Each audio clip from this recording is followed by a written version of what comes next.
is Guardian Radio 96.9 FM, Nassau, Bahamas. The views and opinions of the hosts and guests are their own and do not necessarily reflect the position of the management and staff of Guardian Network.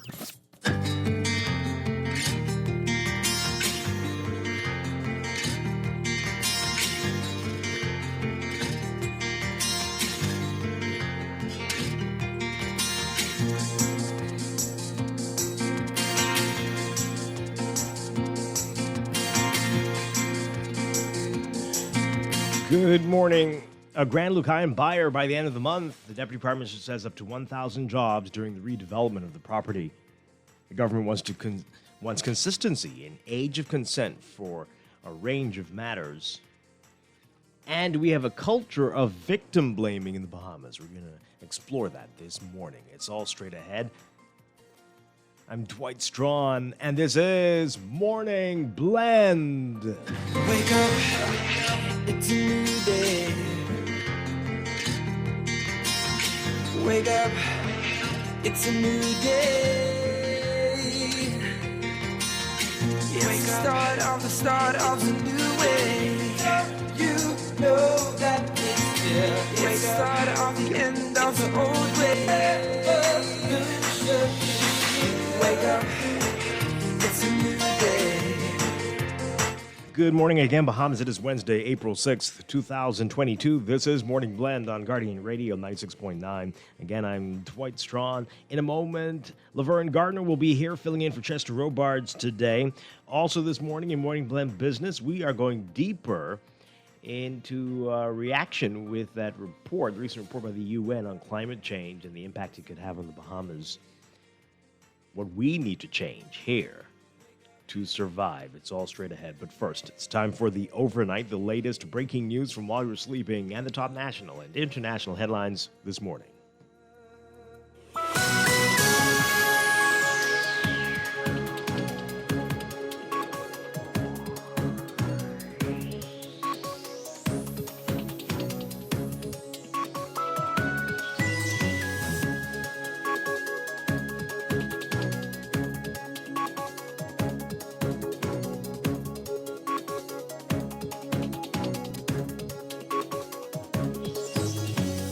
In the overnight, the government intends to choose a buyer for Grand Lucayan Resort on Grand Bahama by the end of the month. That's according to Minister of Tourism, Investments and Aviation Chester Cooper, who said that redevelopment of the property could employ as many as 1,000 people.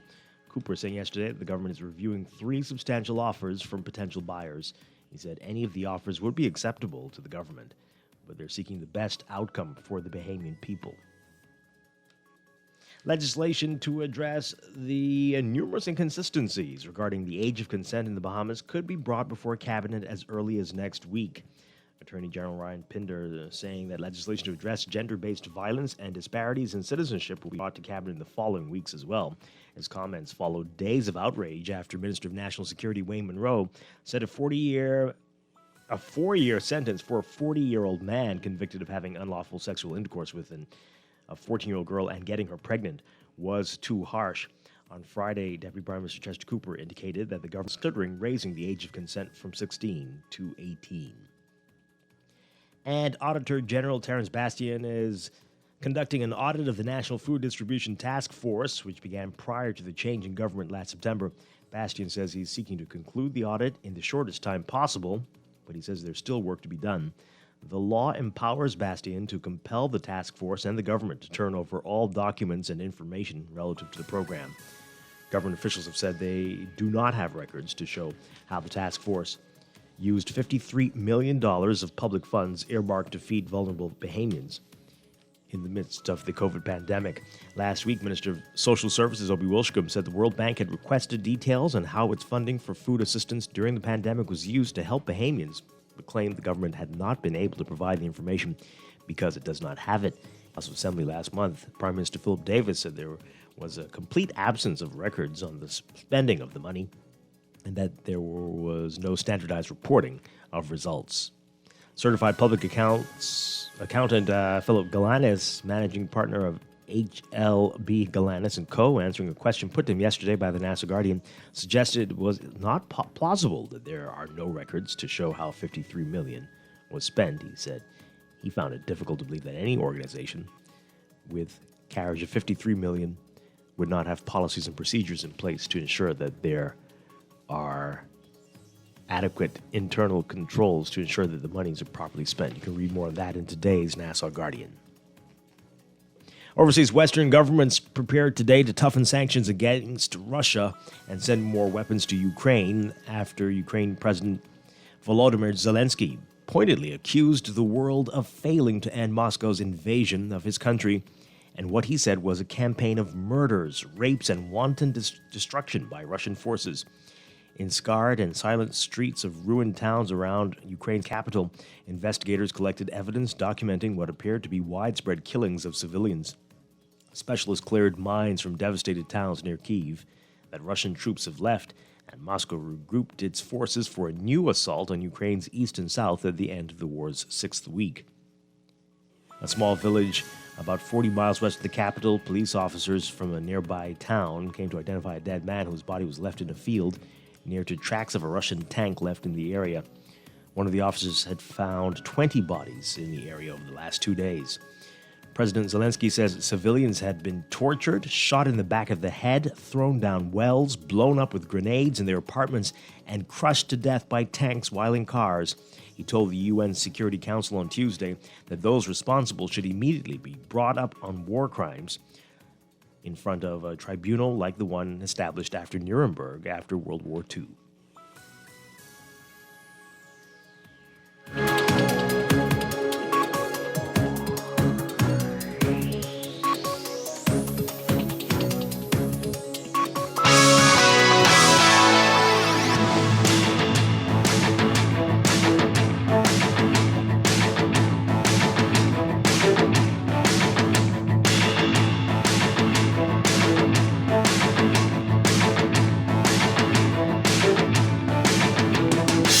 In sports, Mom Senior men's national soccer team, which was promoted to League B in the Confederation of North, Central American, and Caribbean Association's Nation League, the CONCACAF League, was drawn into Group C of that league. The draw took place in Miami on April 4th. This is the second edition of the CONCACAF Nations League, and placement in the three leagues was based on the 2019 group stage competition.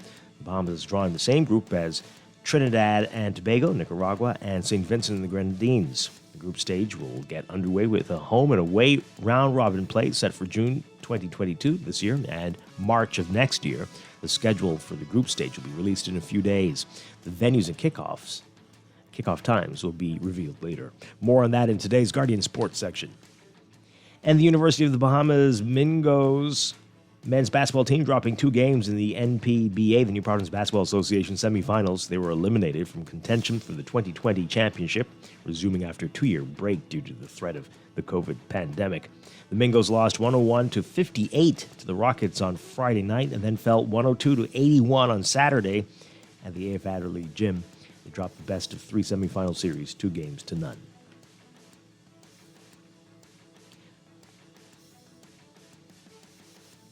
And from the NBA,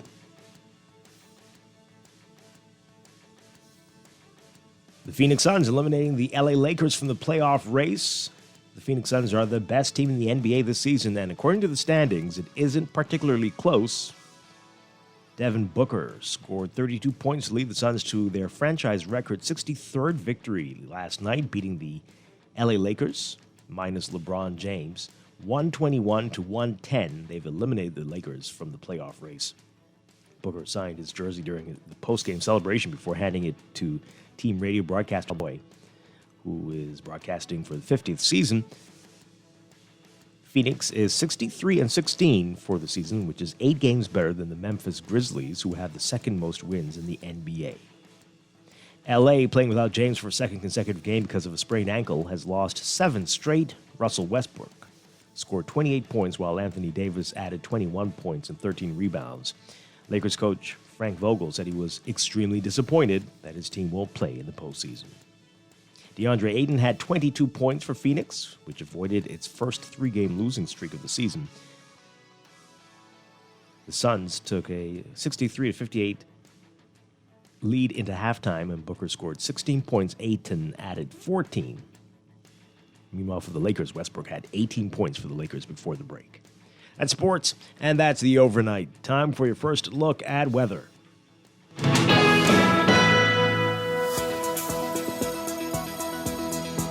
In your weather for today, high pressure will continue to produce mostly breezy and stable conditions across the country today. Beaches should exercise caution due to the risk of rip currents along east and south coast beaches. For all areas today, forecast calls for partly and mostly sunny, breezy, and very warm conditions, turning fair and mild tonight. A small craft caution remains in effect for boaters. Wind southeast to south at 15 to 20 knots in the northwest Bahamas, and east to southeast at 15 to 20 knots in the central and southeastern islands. Seas 4 to 7 feet.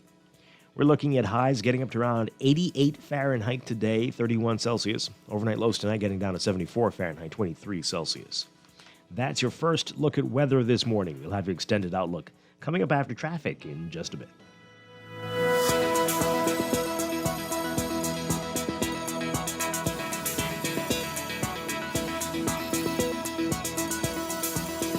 It is time for a break, but when we come back, we're discussing the day's top stories right here on Morning Blend, your home for fresh news and smart talk all day. Guardian Radio 96.9.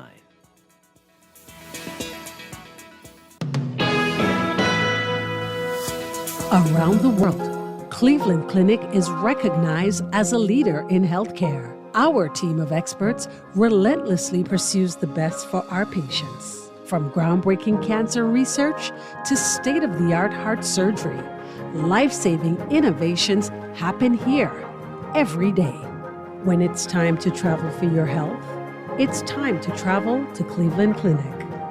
Your destination for care, for every care in the world. To learn more, visit clevelandclinic.org/Caribbean. Technology serves to make our lives better, so why not your business too? At Custom Computers, we've been maintaining our knowledge and relationships with top tech companies since 1987 and carry only the most trusted brands like Apple, Microsoft, HP, and more. No company has helped more businesses build reliable IT systems than Custom Computers. You name it, we've done it. Call 396-1101 to talk to any of our business experts. Find trust in your tech. Count on Custom Computers. Tired of banks forcing you to use technology to bank the way they want you to? Your convenience is important.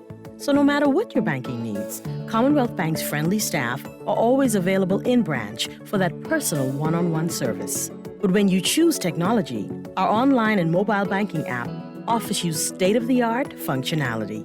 The choice is yours. Commonwealth Bank. Bank the way you want. This is Guardian Radio 96.9 FM.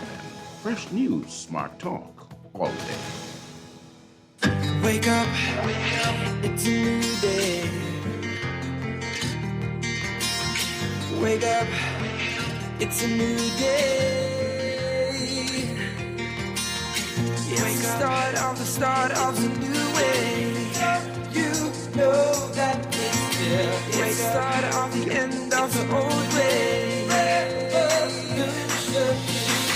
Wake up, it's a new day.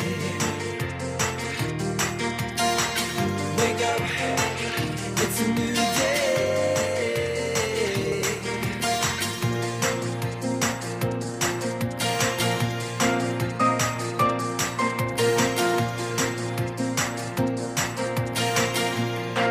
Welcome back to Morning Blend here on Guardian Radio 96.9. We are streaming live on GuardianTalkRadio.com and on the Guardian Radio app for your smart devices. We're also on your televisions on Cable Bahamas Channel 969 and BTC Flow Channel 612.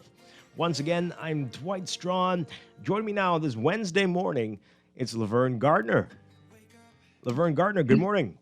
Good morning. How are you? I'm doing well. You and Chester are messing with people's minds, doing a little. Yeah, today is Wednesday. Yeah. I'm here today. My goodness gracious! And Chester's going to be here tomorrow. All right. Yep. Well, that's cool. Always fun to mix things up. And, Yeah, absolutely. Always a pleasure talking with you. All right. So we have a lot to get to this morning, and you can join the conversation. Tweet us at MorningBlend969 or Facebook.com/MorningBlend969. You can also text us on the Guardian Radio text line, powered by BTC 2247 96. Remember, standard text rates apply. Coming up this morning, more weather and traffic. In a few minutes, we're going to be talking about victim blaming. We've been hearing those words a lot over the past few weeks. And is that something we do here? Is that unique to the Bahamas, or do we do it on a special level? We're going to be talking about that and the dangers of doing that, and when to know whether you are guilty of it. That's coming up, and more on some of the issues that we've been talking about involving sex crimes. That's up in just a few minutes. Later in Morning Blend Business, we're going to talk more about climate change and the dire warnings from the UN recently, especially a very recent report just a couple of days ago, and the changes that we urgently need to make before it is far too late for us in island states like the Bahamas. So a lot to get to on this Wednesday morning. Let's begin, though, with what's in the news.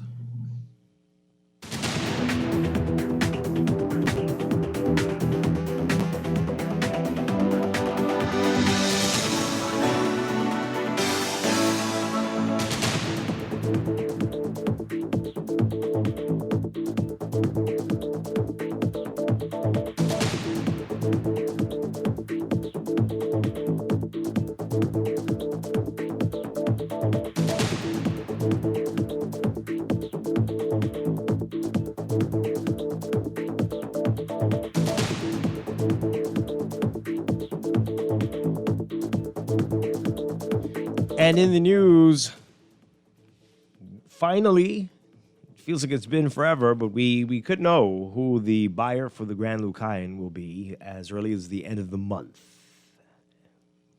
The Deputy Prime Minister and Minister of Tourism, Chester Cooper, talking about this yesterday. Says they're looking at 3 great options, but they're looking for the best option for the Bahamian people. For more on this, take a listen to this report from our Jasmine Brown.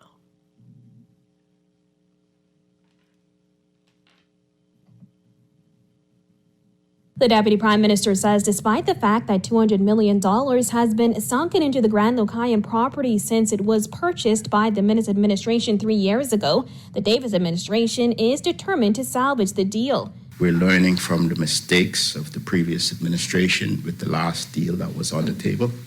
So we're going to be very, very deliberate to get a deal that is good for the economy of Grand Bahama and the people of Grand Bahama.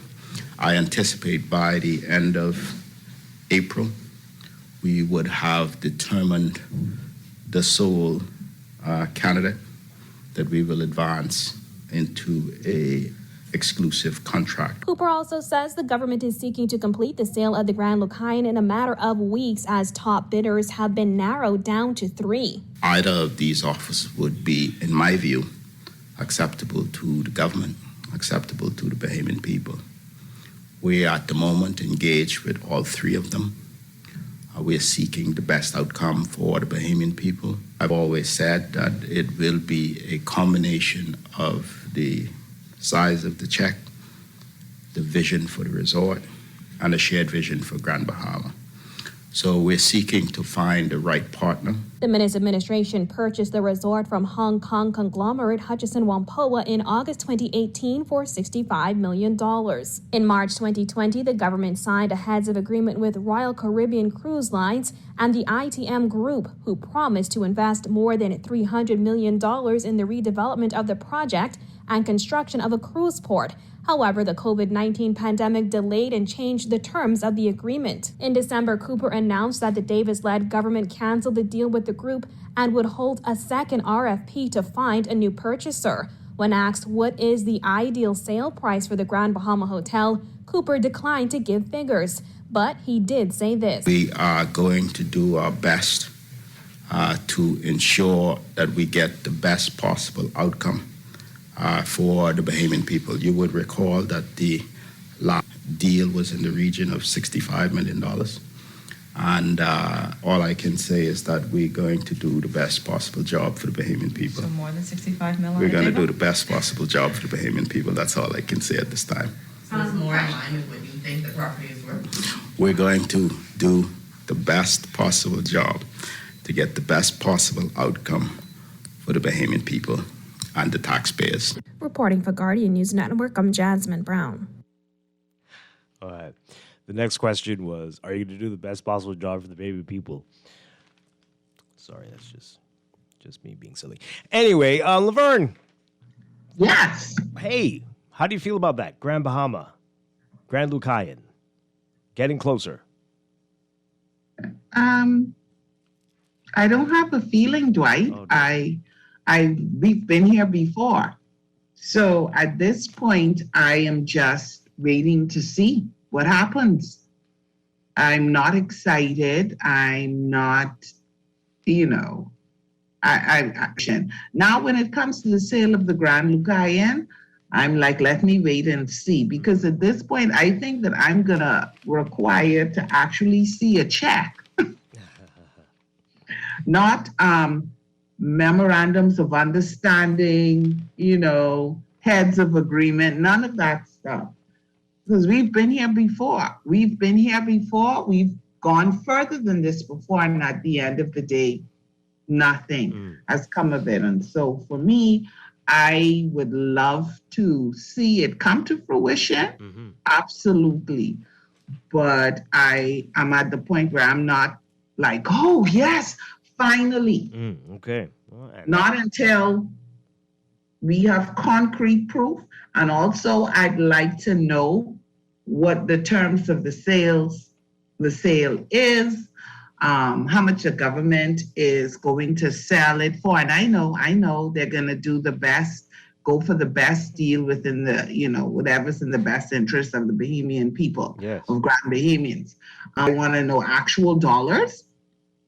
And so I sit and I wait. It is my hope and prayer that it comes to fruition, that the hotel is sold. But that's as far as, there's no excitement or anything like that, because like I said, we've been here too many times before. Understandable. The language is interesting, though. Any of the offers from the three proposals would be acceptable. Any of them would be acceptable. Okay.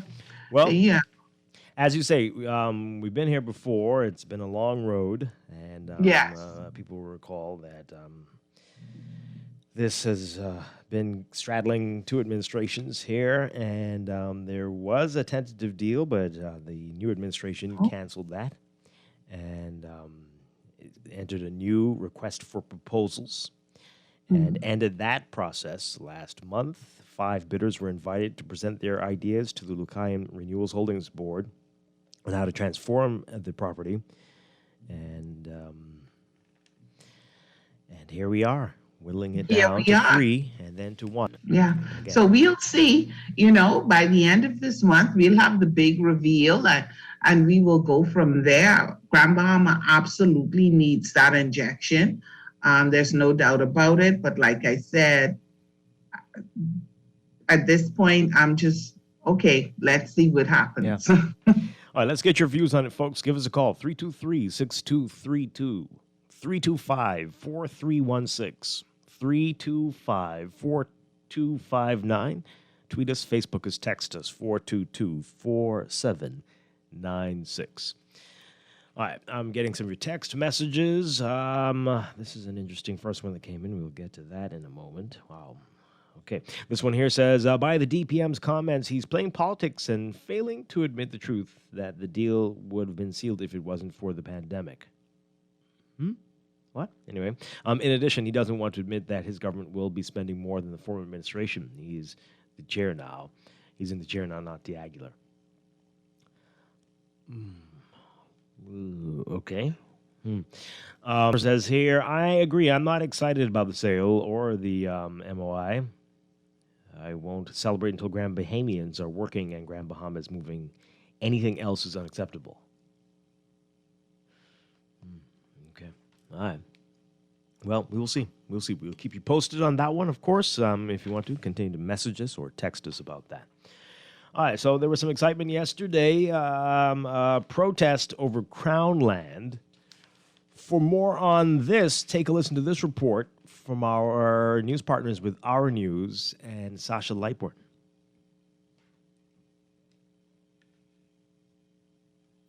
Nearly 100 people protesting in front of the office of the Prime Minister today against what they say is the legal Bahamian right to Crown land.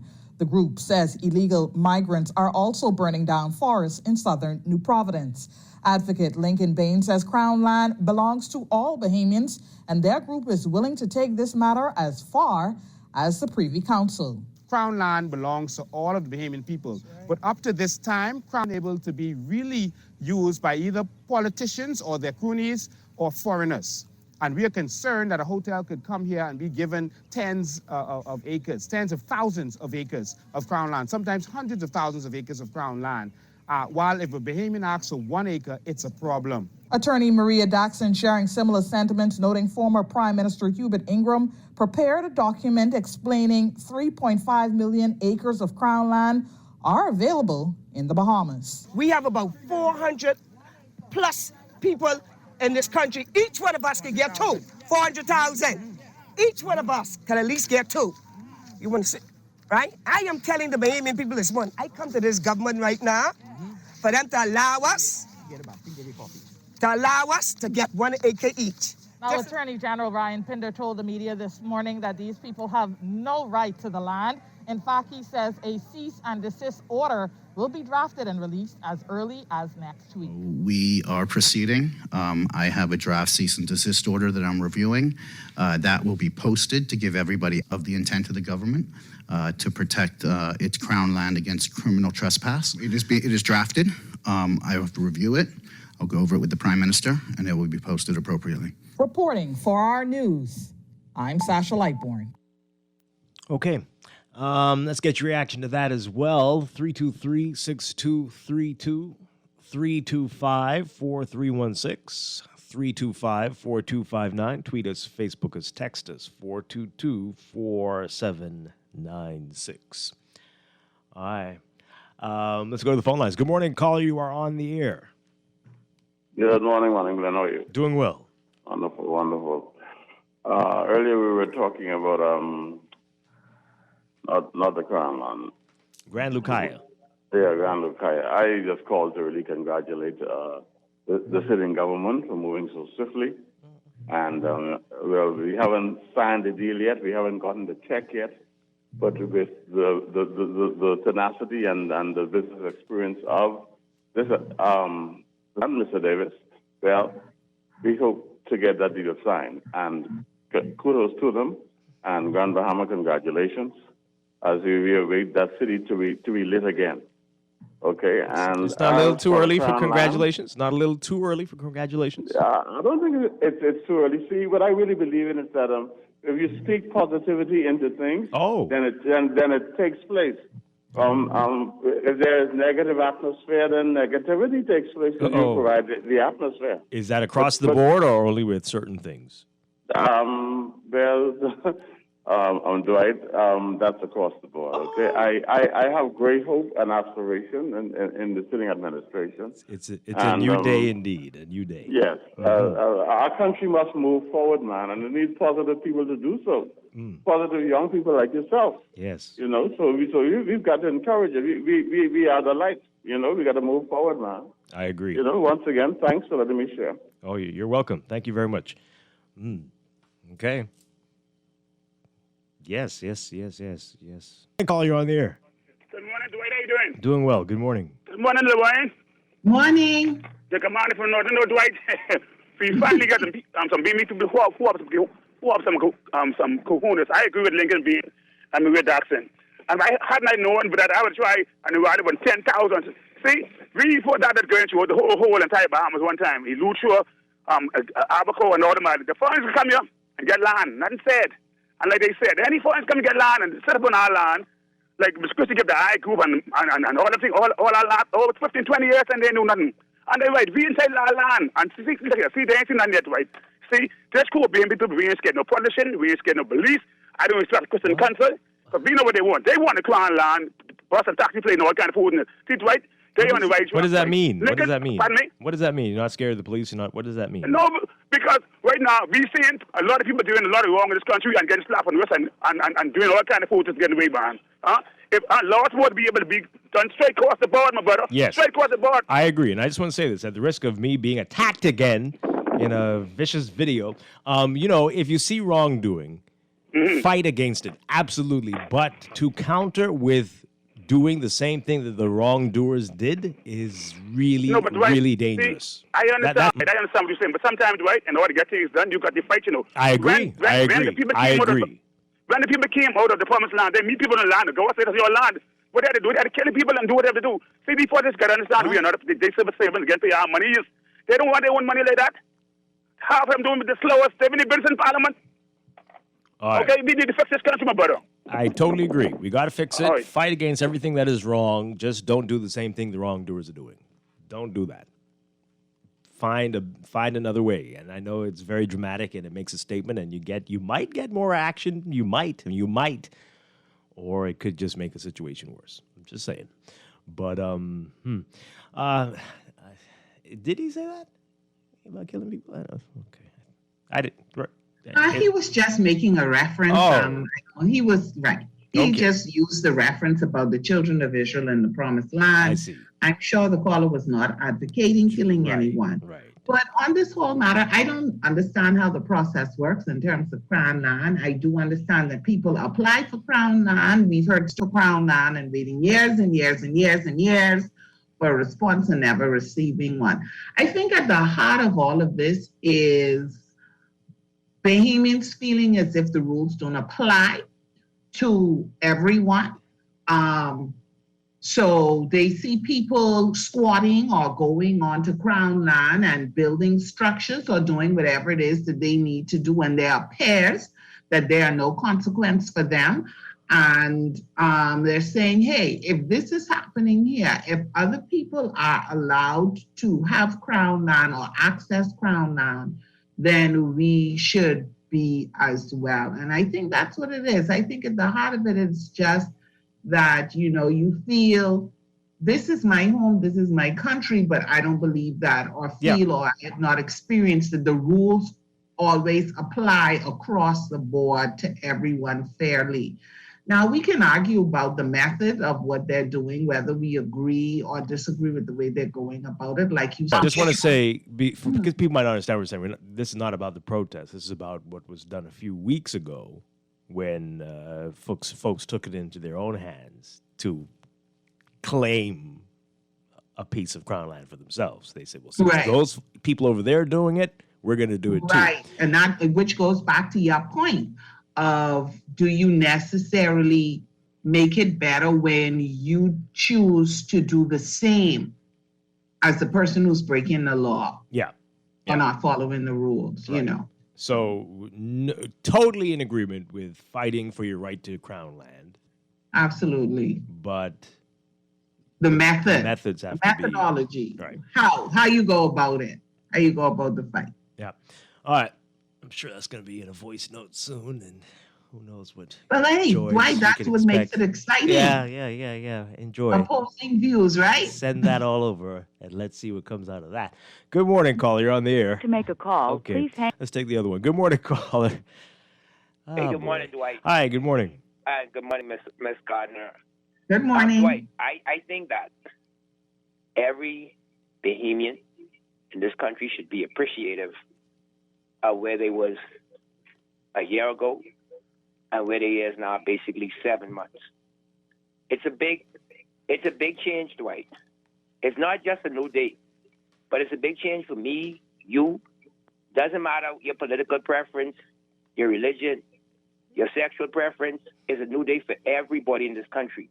Because, Dwight, if you take a ride around Nassau, Ms. Gardner, if you was in Nassau, to see how people are happy that they can be able to go to work, they could be able to provide. The COVID situation is basically they handling it. Dr. David and his team, they handling it pretty well. So the hotel in Grand Bahama, I will speak that in existence. That I pray to God that it open up, that the people in Grand Bahama will have something to do. And I'm not comparing. I'm not here this morning to compare governments. But I want people to acknowledge one thing, that this government showing that the interest of their heart is for the people. You have a good day, Mr. Strachan. All right. Thank you very much. Appreciate it. Continue to call in 323-6232, 325-4316, 325. This Facebook is text us 422-4796. Caller, good morning. You're on the air. Good morning, guys. How are you all this morning? Doing well. Okay, with that crown land situation, I live right in the vicinity of that crown land, right? Dwight, you can't challenge the government and tell the government what you're going to do, and then you want the government to sit with you and negotiate with you. That don't work like that. It's a right way and a wrong way to go about it, and I'll tell you the truth. I traverse that area all the time. There is no Haitians living in the back on that crown land. And let me tell you what most of those persons did wrong. They cleared the entire land. They didn't even leave one pine tree in the area that they cleared. They cleared every pine tree down on the parcel of land that they wanted, okay? And it is totally wrong, okay? Because it's in the well field, right? I wanted a piece of land to do farming, but I have to go to the right channels because I know there are going to be some repercussion if you don't go to the right channels. And Lincoln Bain is not the only person in the bug. There are some other folks in the bug that got even larger parcels, okay? And I think what reporters need to do is go and see it for themselves and understand what really truly is going on. But I think Lincoln Bain and those went about it the wrong way, okay? They should have went to the government, sit down with the Prime Minister, tell him what their plans were, and I'm quite sure the Prime Minister would have boycotted an amicable condition for them to do some farming.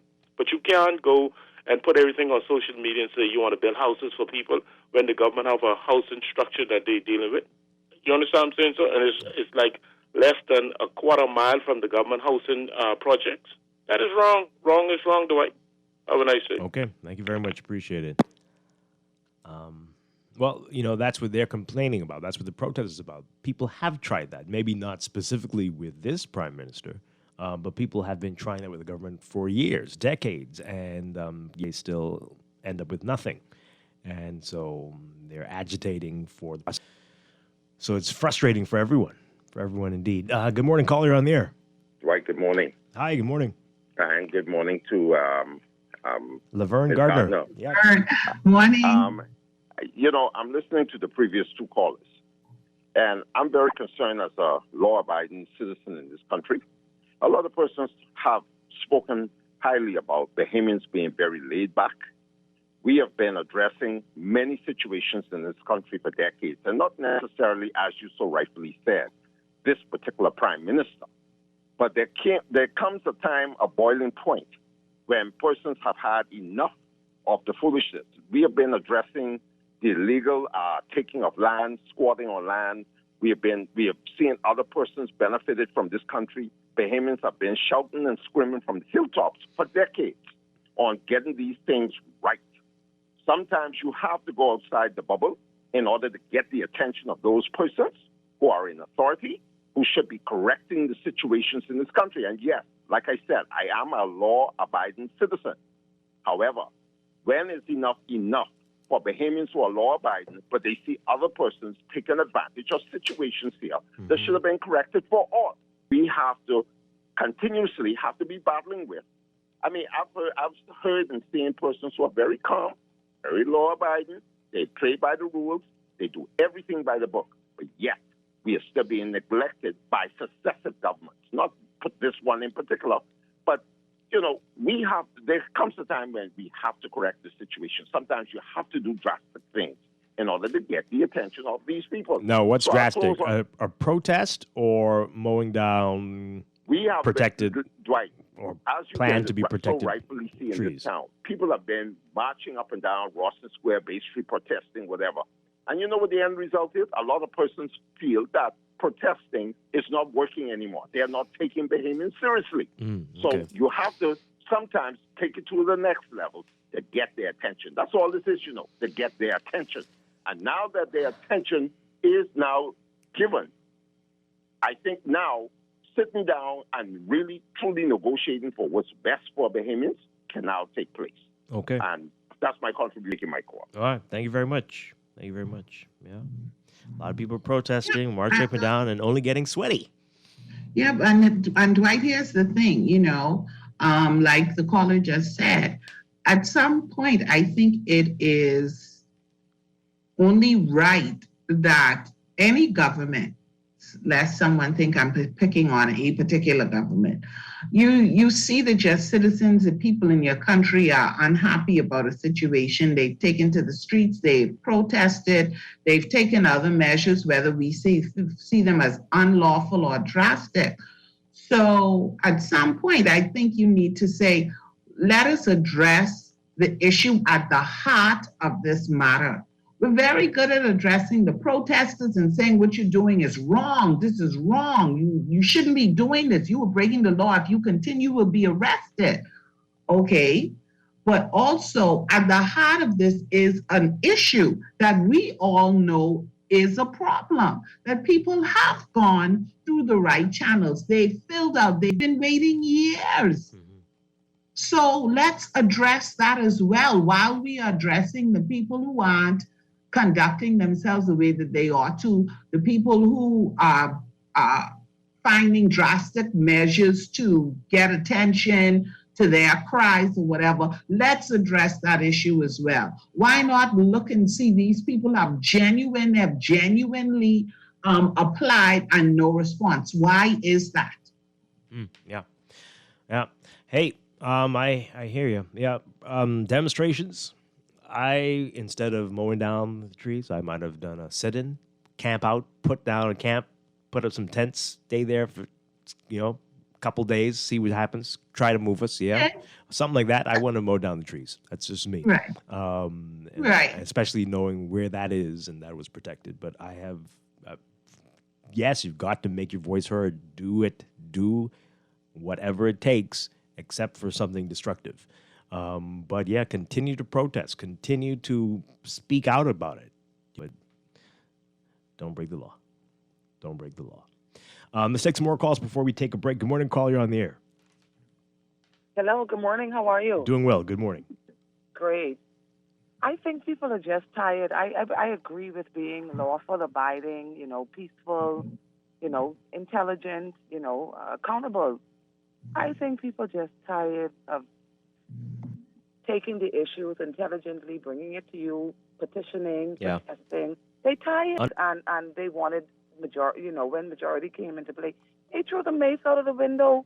What was more, illegal and disruptive than that? They needed to make a point, so they did something drastic. I don't agree with cutting down trees. I don't even like how they took down the trees along the shoreline, protecting us, all the environmental, everything going on with the global warming and everything. I don't agree with that, I would have done what you said, get one little piece, go in the bush there, clean my land, and you'll check me in 5 years. Well, that's not what I said.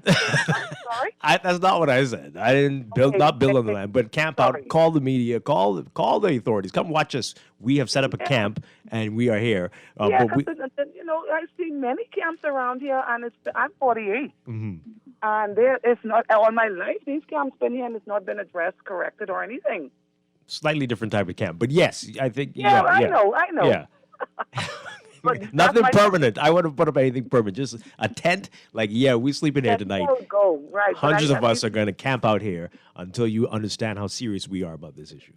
I agree with that. But even with of course, come at you legally to get you removed and everything, and yeah. Again, another wasted 5 days or 10 days camping out, like a protest. Possibly, but you got to try something. You got to try. Something, man. People tired, man. I mean, I'm a mother with 3 children. I don't have no land. Yeah. I'm a Bahamian, 5 generations, 6 generations. Mm-hmm. I got no land. But this person just came here 10 years ago and got land. It's rough. Anyway, honey, you have a great day. Thank you so much. Appreciate it. Thanks for calling. All right. Yeah. Is that another call there? Yeah. Caller, good morning. You're on the air. Okay, no. All right. Let's take a break. Let me read some messages and then we'll take the break. Some of these here.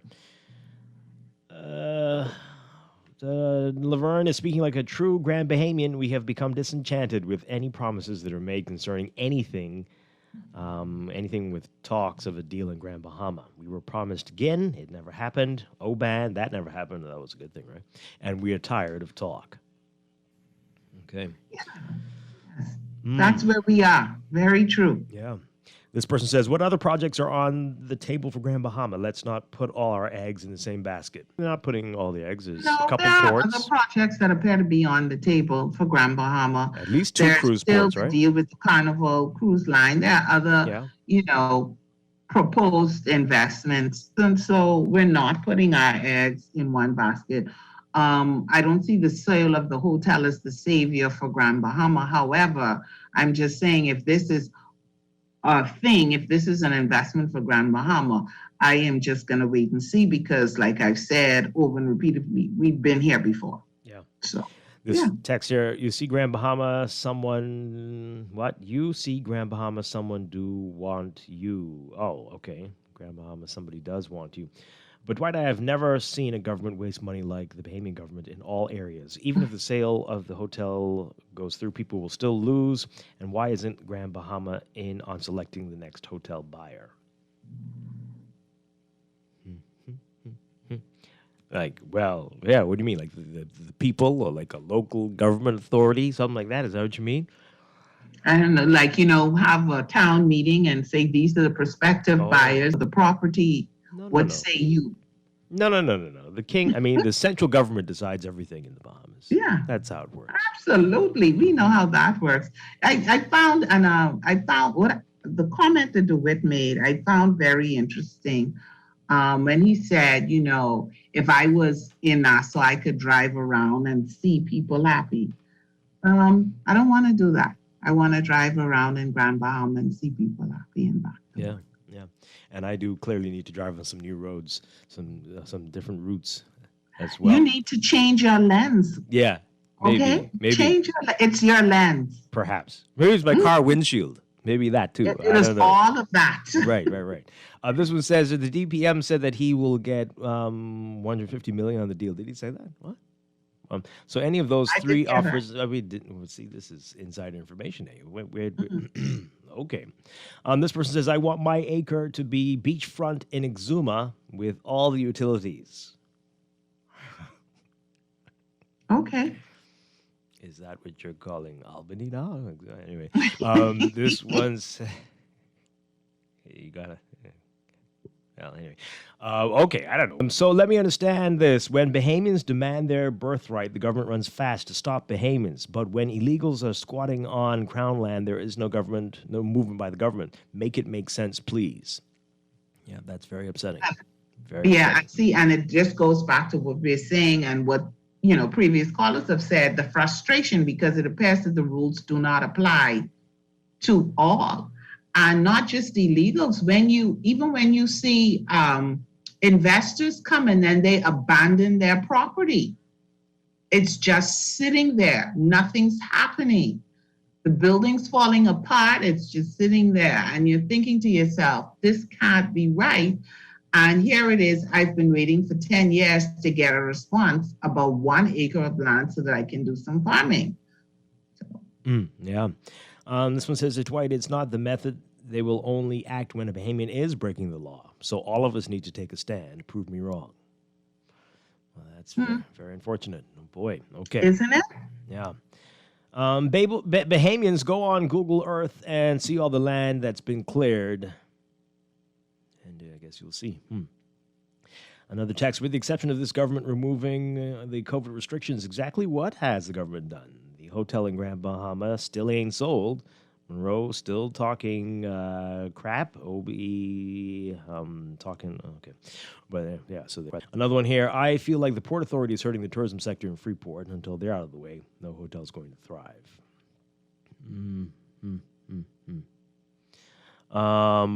This text here. Dwight, I saw a video online that indicates that you have the food program documents from Ms. Larson. What's up with that? Well, you need to check what your sources are online, because I don't know what that is that you're talking about. That's crazy. Wow. Anyway, if you mean the protest that we had here at the Nassau Guardian, where people came in and said that because we were talking about it on the air that we must have it, I mean, that's some wacky logic right there. I don't understand how you could mean that. But find Susan Holowesco's office, Susan Holowesco Larson's office, and ask her. Dwight, if you do have the documents, can you send them to the Minister of Social Services? Because he doesn't have them. If I had them, I would. Yeah. Yes, absolutely. And I'm sure you could pick up a call and ask Mrs. Larson as well. Apparently, no. Apparently, all of this is going to. That's how they're communicating with each other, through the media.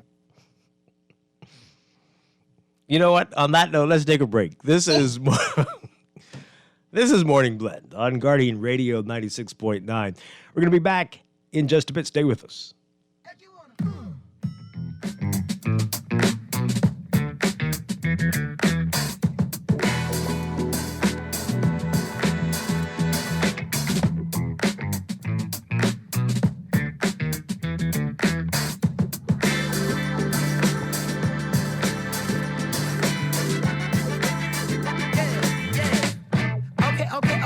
Okay, now have you ever been with a player?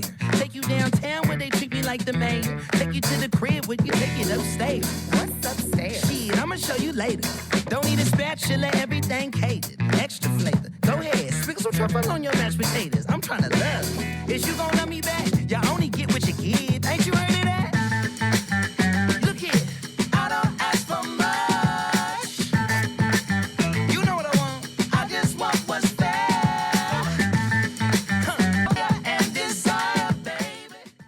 This is Guardian Radio 96.9 FM, Nassau, Bahamas. Coronavirus update. I'm Rita Foley with an AP News Minute. A high-profile congressman has tested positive for COVID. The AP's Jackie Quinn has this. 61-year-old Adam Schiff, a Democrat who chairs the House Intelligence Committee, announced it on Twitter, saying he feels fine and will quarantine and follow CDC guidelines. He also urged others to get vaccinated. There have been new upticks of cases that are linked to the subvariant BA2, but it's not known if that's what he has. Several political figures, even the White House press secretary, recently tested positive for COVID-19. The president last week received a second vaccine booster shot. In China's largest city, Shanghai, there's been a public uproar, so now Shanghai will allow parents to stay with children who have COVID. Parents were being separated from their infected children, and that sparked a wave of protest online. I'm Rita Foley.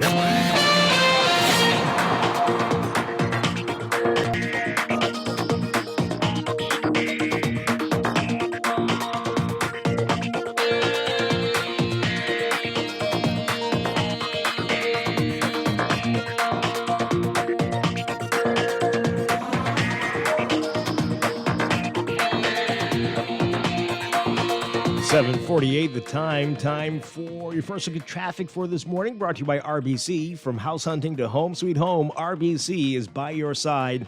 In your real-time traffic this morning, Milo Butler Highway, as usual, your hotspot at this hour. Heavy traffic from Fire Trail roundabout all the way up to the Tonic Williams Darling Highway roundabout.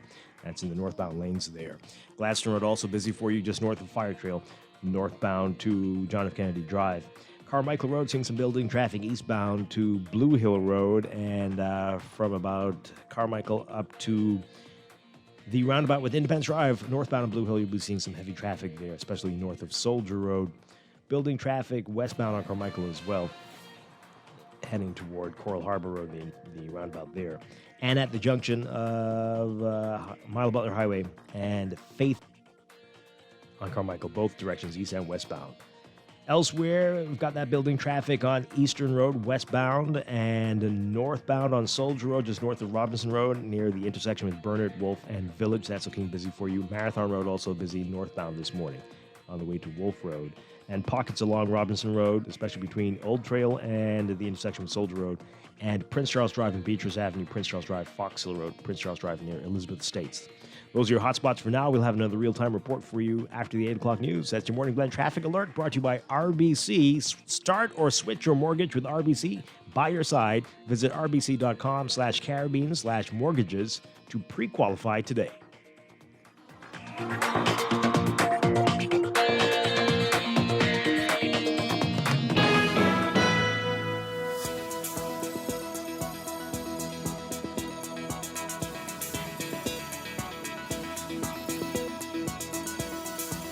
And time for another check of your weather for today, brought to you by PAHO, the Pan American Health Organization. We've got high pressure that will continue to produce mostly breezy and stable conditions across the country today. Beachgoers should exercise caution due to the risk of rip currents along east and south coast beaches. For all areas, look for partly to mostly sunny, breezy, and very warm conditions, turning fair and mild tonight. Small craft caution remains in effect for boaters. Look for high temperatures getting up to around 88 Fahrenheit, 31 Celsius. Overnight lows tonight getting down to 74 Celsius. In your extended outlook, high pressure across the area will begin to retreat eastwards ahead of an approaching cold front and its associated prefrontal activity that's expected to enter the northwest Bahamas by Friday morning and continue to push southeastwards through Saturday. Ahead of that, though, Thursday, tomorrow, partly to mostly sunny, breezy, and very, very warm. Friday, variable cloudiness with scattered showers and the chance of isolated thunderstorms, mainly in the northwest and central Bahamas, partly sunny and breezy elsewhere. That's your morning blend. Weather check brought to you by PAHO. Has it been 5 months since your second COVID-19 vaccine? Then don't forget your booster. Getting your COVID-19 vaccine and booster can prevent you missing important job opportunities and special occasions abroad. Don't wait until it's too late. Visit vax.gov.bs to book an appointment or simply walk into any of their locations. We'll be back with more Morning Blend after these messages here on Guardian Radio 96.9.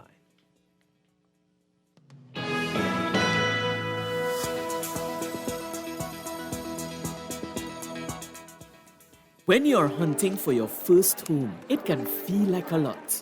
With RBC by your side, your home owning journey can be stress-free. An RBC mobile mortgage specialist will meet you almost anywhere, and you'll benefit from flexible repayment terms, lower upfront costs, and cashback where it matters. Pre-qualify to see what you can afford. Start at rbc.com/Caribbean/mortgages. Limited time offer. It's over 5 years we've been here. Time to review our options. CIBC First Caribbean. Home ownership is a big deal, so move on merrily with CIBC First Caribbean. Switch your mortgage, and you'll get half off the appraisal cost, commitment fee, and more. Enjoy up to US $10,000 toward your switching cost. A peaceful rest. Glad we moved to CIBC First Caribbean. Merrily. Terms and conditions apply. Visit CIBCFCIB.com/move merrily for details. Breakfast just got better at Wendy's. Introducing the Breakfast Biggie Bag. Enjoy a double sausage muffin with 2 square sausage patties, a freshly cracked egg, and cheese served on a toasted English muffin, a medium waffle fries, and an orange juice for only $5.25, VAT inclusive. Add an apple pie for just $1 more. Say what?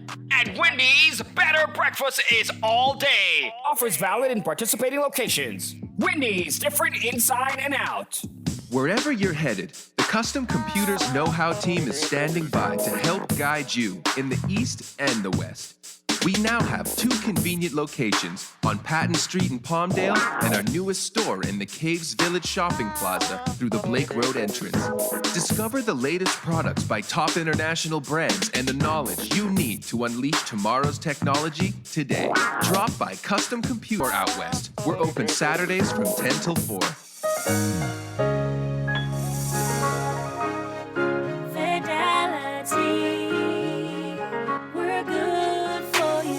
Know how important collecting your money can be to the success of your business. Start your relationship with Fidelity today so that we can show you the many options available to you with our merchant services. From click and pay options online to merchant terminals and e-commerce options. We're here to help your business succeed. For more details, speak to one of our business development officers at 356-7764 in Nassau or 352-6676 in Freeport. Visit our website at fidelitygroup.com or visit any of our branches.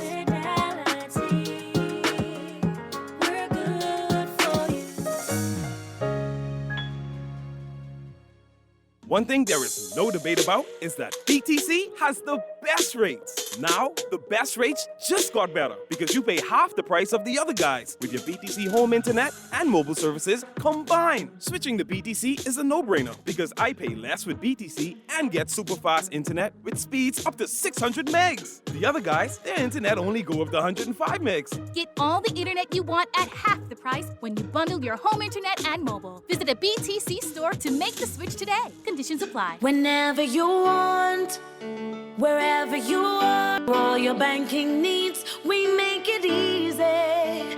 CIBC, First Caribbean, we've got all your banking solutions. CIBC, First Caribbean. CIBC, First Caribbean. This is Guardian Radio, 96.9 FM. Fresh news, smart talk, all day. And you deserve to be seen with somebody as fly as me. Somebody this fly. Oh, don't let them trick you with the jib talk. Okay, now Silk Sonic smooth like a mat, float like a butterfly on the We face of are back here with Morning Blend on Guardian Radio 96.9. Dwight Strachan along with Laverne Gardner. The Attorney General says the government wants consistency in age and the age of consent for a range of matters. For more on this, take a listen to this report once again from our partners with Our News and Christina Dragovich. Meanwhile, the Attorney General addressing the age of consent while updating the media on a compendium of human rights bills. If you would actually look at all of the different pieces of legislation in the country that addresses juveniles, you'll see numerous inconsistencies in ages, of what you can do as a juvenile and not do as a juvenile. So, for instance, you can get married at a certain age, but you can't go and get medical treatment by yourself at a certain age, even if you're married. Right? So these things are all inconsistencies throughout. So what we're looking to do on the juvenile side is we're looking to provide recommendations to Cabinet on all of these discrepancies throughout all the different pieces of legislation. Pinder says he plans to bring the bills to Cabinet as early as next week, covering issues of immigration, citizenship and asylum matters, sexual assault matters, and equalizing the juvenile age. Pinder says the bills will also provide more clarity for juvenile matters. One is to bring more understanding and equality among the different legislative pieces. That's very important. But the second part is we are advancing the framework for that for improving that juvenile court. And as important as it is to have the legal framework, it enforce that legal framework and do it in a timely fashion, because with juvenile matters, you want to avoid as much delay as possible. From the All right, Christina Dragovich with that report there. All right, so that is encouraging, and I'm sure our guest this morning is going to be pleased with that. Alicia Wallace with Equality Bahamas joins us. Good morning, Alicia. Great to have you with us, as always. Good morning. It's great to be here again. Yeah, always a pleasure. So we're going to talk about that. We know we have to break for news in a second, so we're going to get deeper into this after the break. But that is encouraging. I just want to say one thing. My co-host Mondays, Pamela Musgrove, sent me some very interesting information coming out of England, out of the UK, and this is what you do. You've got to adjust your laws to better suit the times, and we've been very slow to do this. But this is coming out of England. No-fault divorce laws will be introduced in England and Wales. We know that has been a major problem here. You cannot separate based on irreconcilable differences, or we've moved on. And this has been a major challenge for so many people. We've got to look at this, folks. People have been calling for this for so long. What are our lawyers, our lawmakers waiting for? Oh boy. But anyway, we're going to talk with Alicia Wallace and victim blaming. Two words that have been used quite a bit over the past few weeks. We're going to get into that after the break. Stay with us. I don't ask for much. You know what I want. I just want what's fair.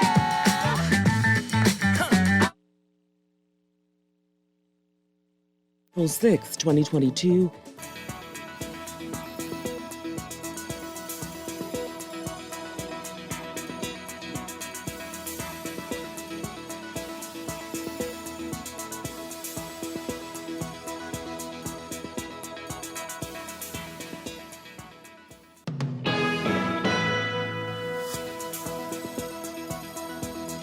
Welcome back to Morning Blend here on Guardian Radio 96.9. We're streaming live on GuardianTalkRadio.com and on the Guardian Radio app for your smart devices. We're also on your televisions on Cable Bahamas Channel 969 and BTC Flow Channel 612. You can tweet us at Morning Blend 969. And Facebook.com/MorningBlend969. Text us on the Guardian Radio text line powered by BTC 422-4796. And now day 21, time for another check of your weather for today, brought to you by Bahamas First Insurance. Here's what's happening. We've got high pressure that will continue to produce mostly breezy and stable conditions across the country today. Beachgoers being advised to exercise caution due to the risk of rip currents, especially at east and south coast beaches. For all areas today, we're looking at partly to mostly sunny, breezy, and very warm conditions. Tonight,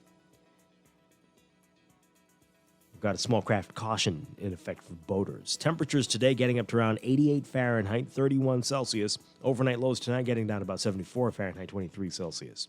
In your extended outlook, high pressure across the area will begin to retreat eastwards ahead of an approaching cold front and its associated prefrontal activity. That's expected to enter the northwest Bahamas by Friday morning and continue to push southeastwards through Saturday. So for tomorrow, Thursday, look for partly mostly sunny, breezy, and very warm conditions. Friday, variable cloudiness with scattered showers and the chance of isolated thunderstorms, mainly in the northwest and central Bahamas, partly sunny and breezy elsewhere. That's your Morning Blend Weather Check, brought to you by Bahamas First Insurance. What's first for you comes first for us.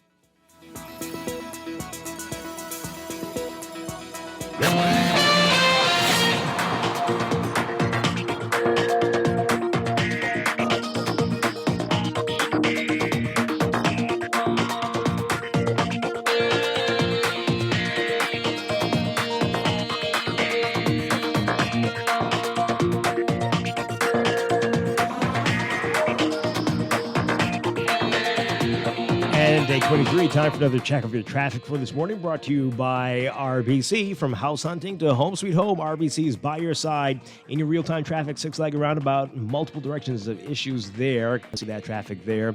Southbound on your Providence Highway, heavy traffic there, but especially northbound, just north of the roundabout with Sports Center Road. In fact, from even south of the roundabout, you're going to be seeing that issue there. Northbound, heavy traffic there. And even folks heading west on Farrington Road are going to have issues at that roundabout this morning. Six-legged roundabout, you might want to avoid that area if you can. Milo Butler Highway, heavy traffic as well from Fire Trail roundabout all the way up to Tonic Williams-Darling Highway. And backed up on Tonic Williams-Darling Highway as well. Gladstone Road looking a little bit better for you, though, as in northbound alternate route, although you will still see that traffic midway between Fire Trail and JFK Drive. We've got Blue Hill Road, heavy traffic from St. Vincent Road all the way up to Independence Drive, especially north of Soldier Road as usual at this hour. And Independence Drive is backed up in both directions, west and eastbound, especially eastbound this morning. Carmichael eastbound, heavy traffic. Carmichael near Milo Butler Highway and Faith Avenue, heavy traffic. And westbound, also heavy traffic as you approach Coral Harbor Road. Elsewhere, Soldier Road looking very congested for you, just north of the intersection with Robinson Road and Prince Charles Drive, all the way up to through the intersection with Village Road, Wolf and Bernard Road. Marathon Road also busy, and found heavy traffic from Sans Souci to about Johnson Road. Bernard Road, Prince Charles Drive, westbound, both of them looking busy for you this morning. And there's back to the west, we've got near Saunders Beach, West Bay Street, heading to the roundabout with the Providence Highway. You're going to be seeing heavy eastbound traffic there, so a lot of hot spots. Keep that in mind this morning. Good luck to you. That's a real-time traffic and your Morning Blend Traffic Alert, brought to you by RBC. Start or switch your mortgage with RBC by your side. Visit rbc.com/Caribbean/mortgages to pre-qualify today.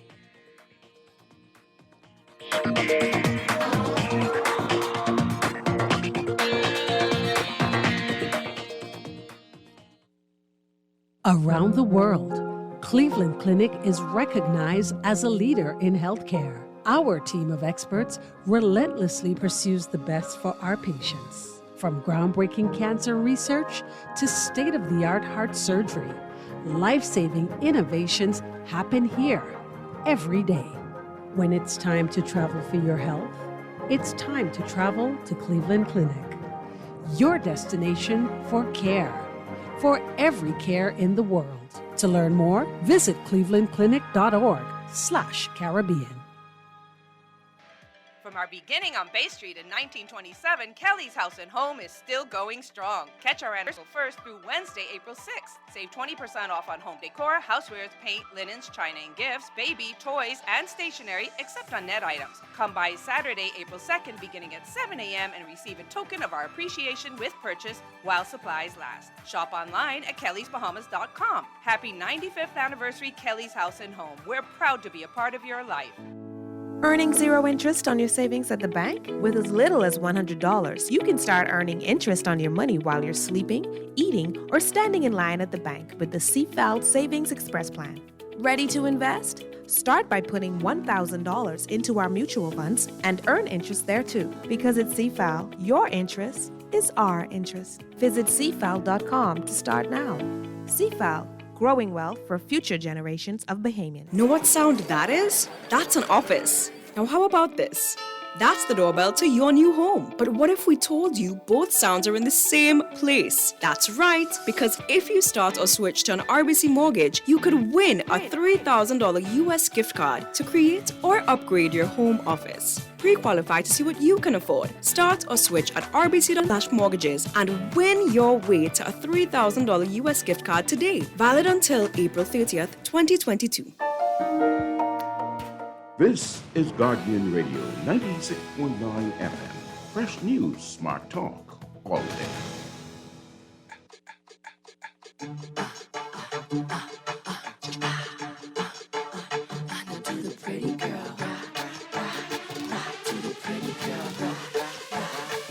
What's your name? My name is Terry. I'm so very fly. Oh my, it's a little bit scary.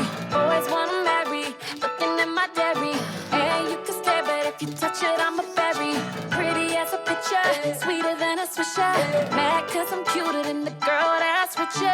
I don't gotta talk about it, baby, you can see it. But if you want, I'll be happy to repeat it. My name is Terry. I'm so very fly. Oh my, it's a little bit scary. Boys wanna marry, looking at my dairy. And you can stare, but if you touch it, I'm a berry. Pretty as a picture, sweeter than a swisher. Mad cause I'm cuter than the girl that's richer. I could know that I'm pretty, and if you know it too, then ladies sing it with me. All eyes on me when I walk in. No question that this girl's a 10. Don't hate me cause I'm beautiful. Don't hate me cause I'm beautiful. My walk, my talk, the way I We're back here with Morning Blend on Guardian Radio 96.9. Dwight Strachan along with Laverne Gardner on this Wednesday morning. We are talking with Alicia Wallace with Equality Bahamas. We are talking about victim blaming and the sexual exploitation of minors. We're going to get into marital rape as well. And as you said, victim blaming. And Alicia, I think maybe we need a definition. What is your definition of victim blaming before we get into the discussion? Well, before I get to the precise definition, I want to really situate victim blaming within rape culture. So we talk a lot about rape culture as well, and people often don't know what we mean, but we're talking about the environment that we create, the space where sexual violence is prevalent, it's normalized, it's excused, and the objectification of women and girls is common. We use misogynistic language, and then there's this perpetual fear of sexual violence that leads to women and girls and other people in situations of vulnerability really limiting themselves in their lives in the attempt to avoid it, because we're given this idea that it's our job to avoid being violated. And a part of rape culture is victim blaming, where we find all these excuses, the incident that took place, and we're not resting it on the perpetrator. We're not saying this person did something wrong and they are completely responsible for it. We're finding everything that we can that's wrong with the survivor. What did they do? Where did they go? What were they wearing? How did they speak to the person? How did they resist? Did they resist enough? All of these different things that we come up with to shift the blame, because we don't want to recognize that this is a serious issue that we're facing in terms of rape culture. But also, I believe that one of the reasons that people victim blame is to convince themselves that this is something that wouldn't happen to them because they behave differently or they look different or they act different, and they're just too smart to become victims. But sometimes, I mean, don't victims have to take some responsibility as well? I mean, is it unfair to say, well, perhaps you, whether you're a man or a woman, should not have been walking down, I'm sorry, but Kemp Road at 3 o'clock in the morning by yourself? And, you know, is it unfair to say that, what was that all about? I think it's unfair. I think it is. There are certain things that we have to do. There are things that people might decide that you don't have to do. Who knows why a person is walking down the street? There was the woman who was raped on her way to work, right? It was early morning. It was dark. Why are you walking to work? Well, she doesn't have a car. Get to the bus stop, or maybe there is no bus stop, and so she had to walk the whole way.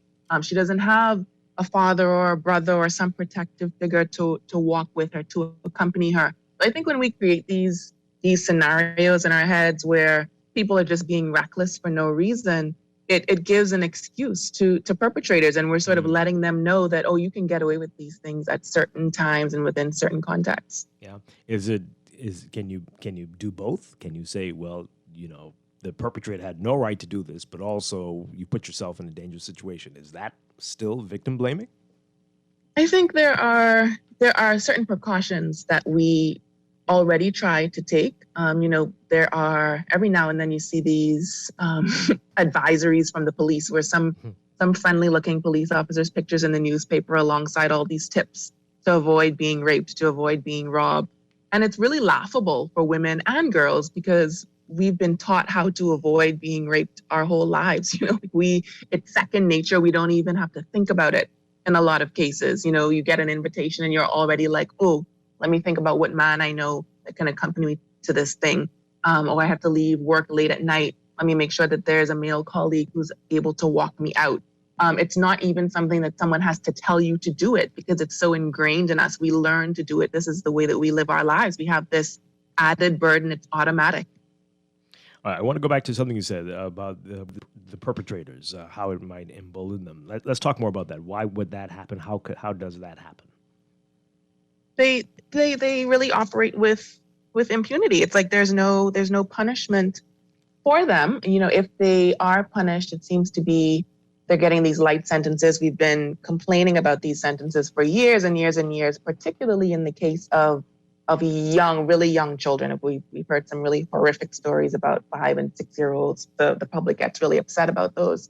But it seems that when it comes to older children, teens, girls, 15, 16 years old, 14, 15, we have these really strange ideas about young people that they are, you know, all these words, forward, fast, bad, and it's their fault that they are being engaged by adults who know better. And these adults are able to use excuses that the public actually gives to them. You know, people say, well, you can't even tell how old these girls are because they look so grown because they have this and that and their body's developing and whatever. But everyone knows the way that girls' bodies develop. There are all these accessories and things that are available to all of us if we're able to purchase them or access them in some other way. But I think there was a video that Stephen, one of your co-hosts, did this week about the conversation. If you have a conversation with a 14-year-old, even if you were confused by their parents, the conversation should let you know that this person is not 23. This person is not 25. And we know that there are people who are pretty much stalking girls outside of school, seeing them in uniforms, picking them up in their school uniforms, watching them put their school uniforms back on. And yet we excuse it. Oh, well, she chose to do that. And we ignore the age of consent when it's convenient to us. Yeah.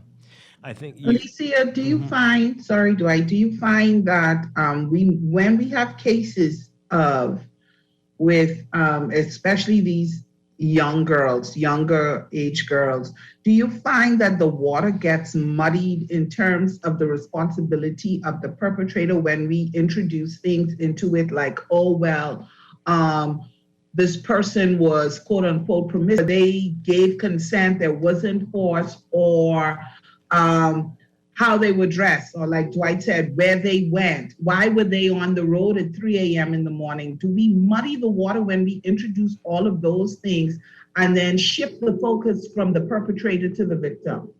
Absolutely.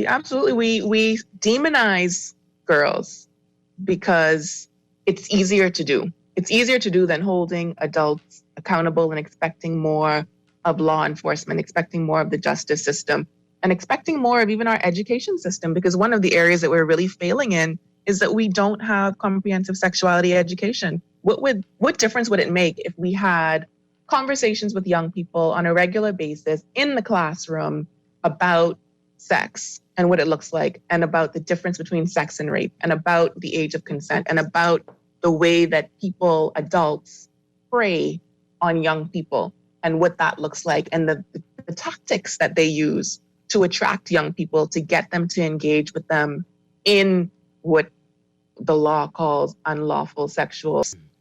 Having these conversations, making them aware of it, would actually help them to be able to respond to these circumstances that they often find themselves in, especially those that are more vulnerable and at particular high risk. I think you were listening to the show last week when we had a caller who was saying that something needs to be done about these young girls, that they need to be punished as well, or made examples of, so that others can see that this is wrong. I don't know if it's entrapment or I don't know. It was a shocking call.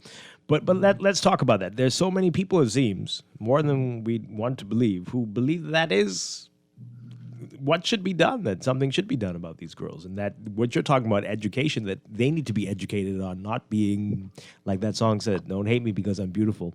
Don't be so beautiful. Don't be so attractive. What do you say to people who are thinking like that?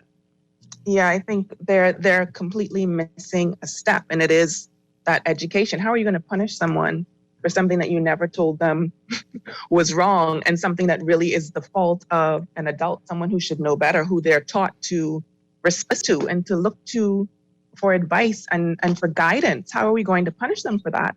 And how are we not seeing the life sentence that these girls will serve after these incidents occur?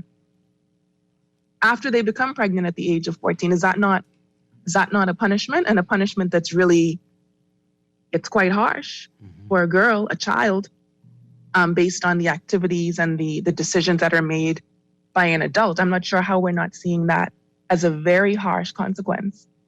Yeah. This text just came in. So Alicia doesn't think that young people should carry any punishment or responsibility for their actions. Please have her clarify. Is she saying do nothing to them? And text Alicia, before you answer that, I want text us what you think the punishment should entail. Let's hear that. But Alicia, respond to that, please. Which you've been doing that already, but say more, I guess. I'm not supporting the idea that we need to punish girls for being raped. No. Is that clear? Mm-hmm. Also, Alicia, would you agree with me in saying that, we spend an inordinate amount of time, young girls, how not to get raped or to protect themselves from rape? Maybe some of that energy should be focused on teaching our young men or adults not to rape. Absolutely. And it doesn't even require teaching. Right. And then also understanding as well, what consists of what rape is. I think a lot of times in our minds, we think rape is, okay, this person was forced and they, didn't agree. It's accompanied with, of course, violence, because that's what it is.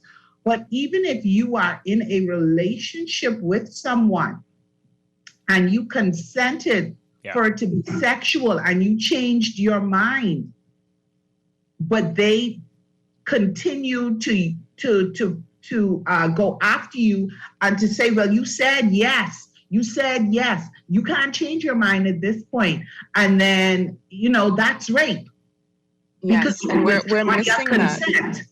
We're missing the full definition of consent and what it looks like. And we're not talking about the fact that consent requires that you're not under the influence of any alcohol or drugs, the consent that you give, it is for a particular activity at a particular time. So consenting to something now doesn't mean I consent to it tomorrow or an hour from now. And consenting to a particular activity doesn't mean that I'm consenting to the thing that you think naturally follows that activity.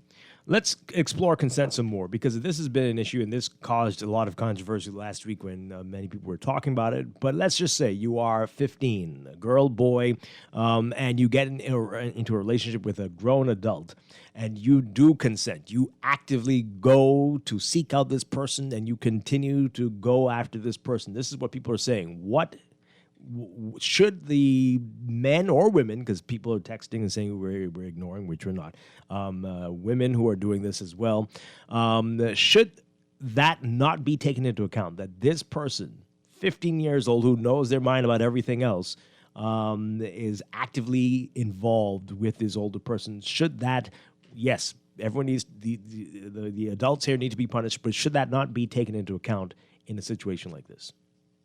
I think we're confusing two. We need to use a word other than consent when we're talking about people under 16, and that they are perhaps agreeing to something.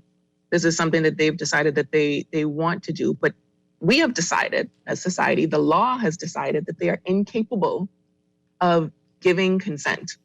They don't have the cognitive ability. Their brains aren't even fully developed yet to be able to consent. So the law is there to protect them, to say, it doesn't matter what this person says. It's as though they are drunk. It's as though they are high on something. It's as though they have a mental disorder, which the Sexual Offences Act also addresses. They are not able to give consent at all. So it doesn't even matter if they were the ones to pursue an adult. The adult should know the law and should have some limitations and understand that this is a person who is a minor. This is somebody's child. This is someone who is still in school. This is someone who hasn't even seen Pythagoras' theorem yet in math class. This is inappropriate. All right, we've got a call. Let's take this call, and we've got quite a few interesting messages to get to as well. Good morning, caller. You're on Morning Blend. Early days is Strachan, White. We need justice, law, and order in this country, Dwight. And, of course, here are things I want to say, probably three. Number one, right, this one makes me sick. I see women bring their children to be a part of drunkenness, right? And the vulgarness they displays, okay, with a grown person, women, along with them, it makes, and I've always talked about that.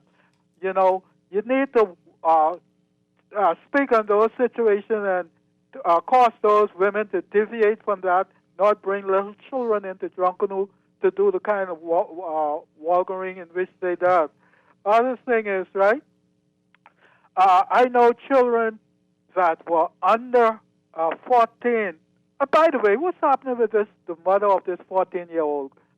Nobody saying anything about her. She not saying anything. But my point is, I know children younger than 14 had children, right? Had a child.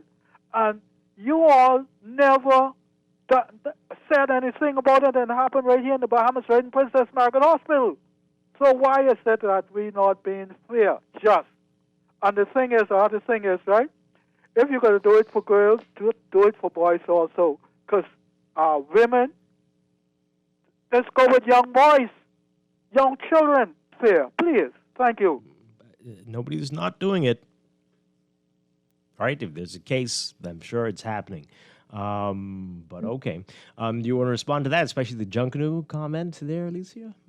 Yes, I have a serious issue with this idea that, vulgar dancing and having fun as children is vulgar. And I think this connects to what the Director of Public Prosecution said about girls being highly sexualized, I think was the phrase that was used. And people sort of took that and ran with it and misconstrued it and made it seem as though girls are going out there trying to look sexy and trying to attract adults, which even if that was the case, anyway. But being sexualized means that there is a lens that other people are using to look at you. So people are looking at young people and sexualizing them. It's an act that is put upon someone else. It's not something that you embody. It's something that someone projects onto you. And that is a problem with society. That's a problem with the adults that are looking at young people in this way. It's not a problem with the young people and the children in many cases themselves. Okay. This text here, it's interesting that if you leave your valuables in the car, in clear view, and your car gets broken in for doing foolishness. The point is that we have sick perpetrators and we need to take precautions against them. Your guest lives in a fairy tale world, and her mindset will only make more people naive and become victims. How do you respond to that? I wish that I lived in the world that they imagine that I'm in. I don't, and I work with survivors every day. I hear stories all the time. And this false comparison of leaving things in your car, it's still a crime, right? You're still being robbed. And if you find that person, you're still going to press charges. And is the judge going to say, well, why did you leave your stuff in your car? And why are we constantly comparing people to things? The objectification, that's what I talked about when I talked about rape culture. The environment that we're creating and that we're perpetuating right now is that women, girls, young people are objects, and they're to be used for our benefit however we want to use them. And they have no value outside of their use, whether that's for sexual purposes or otherwise. But we also have to make this distinction between sex and rape, and they're constantly being conflated. And it's one of the reasons that there's a huge issue with sexualization and this idea that girls are being vulgar and attracting adults.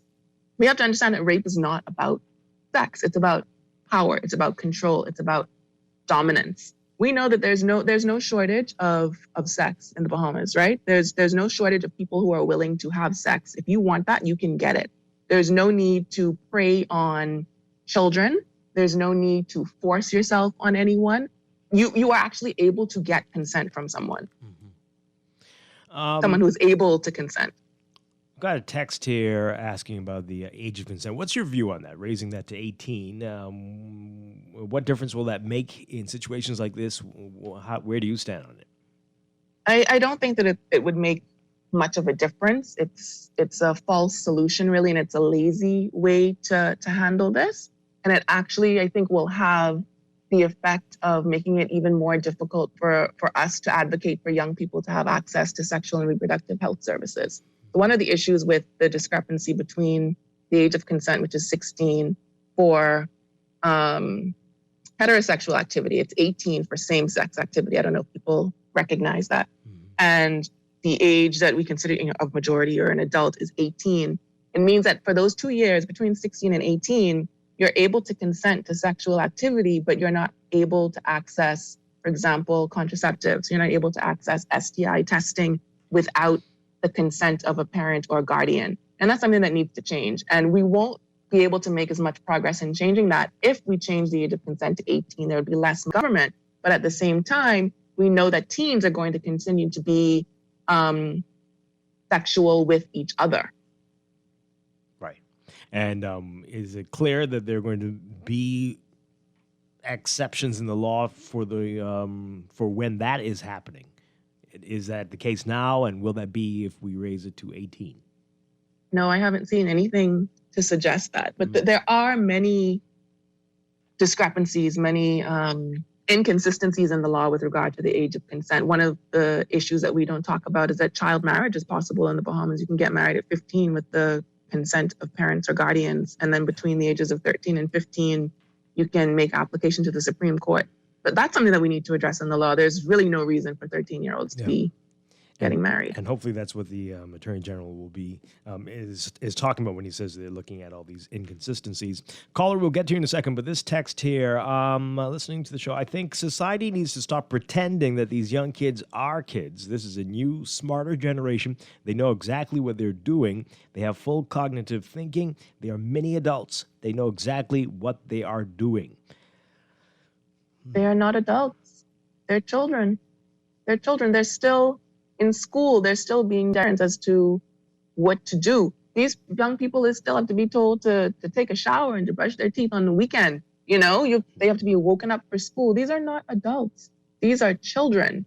They are being socialized perhaps in different ways. They have different access to media, much of it is probably unsupervised because of the setup of the household and people having to work so much and not being able to supervise their children as closely.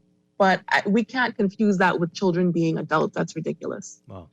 Let's take this call really quickly. Good morning, caller. You're on the air. Good morning, Dwight. How are you? Doing well. Dwight, I have a major appreciation for continuing this topic because this is a serious problem in our country and it's something that we need to deal with.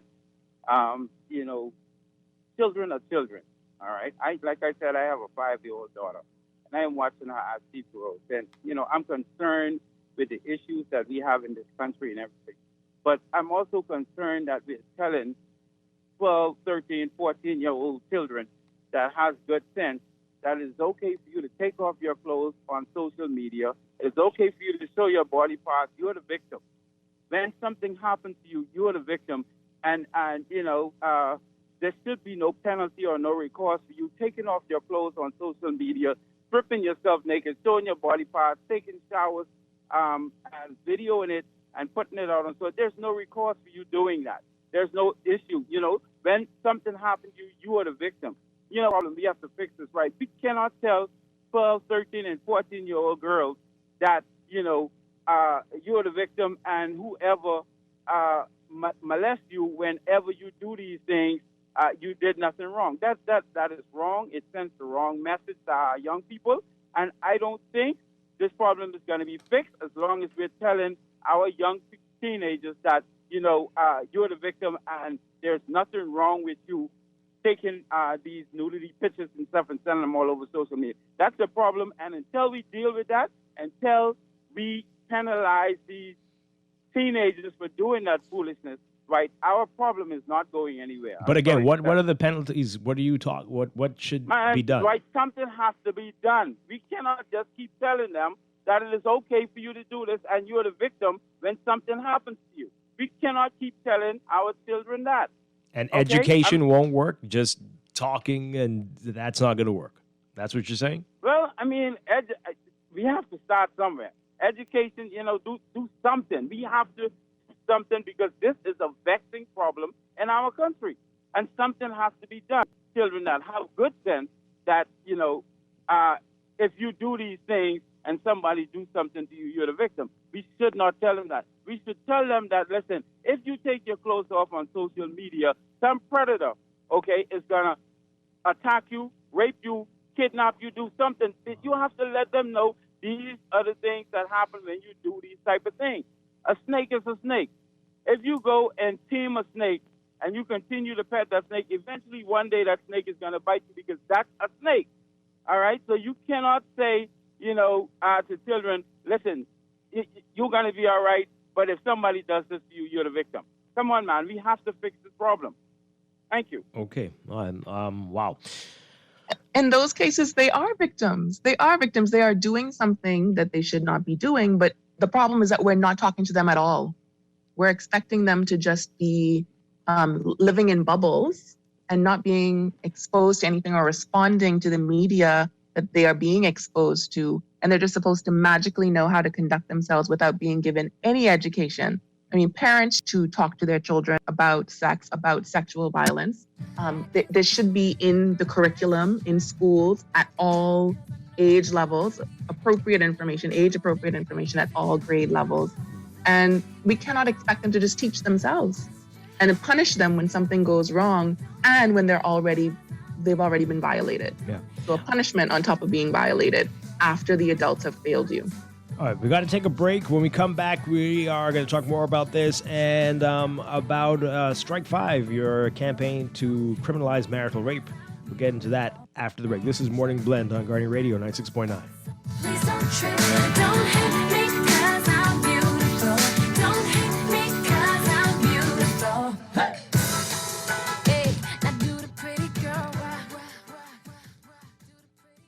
One thing there is no debate about is that BTC has the best rates. Now, the best rates just got better because you pay half the price of the other guys with your BTC home internet and mobile services combined. Switching to BTC is a no-brainer because I pay less with BTC and get super fast internet with speeds up to 600 megs. The other guys, their internet only go up to 105 megs. Get all the internet you want at half the price when you bundle your home internet and mobile. Visit a BTC store to make the switch today. Conditions apply.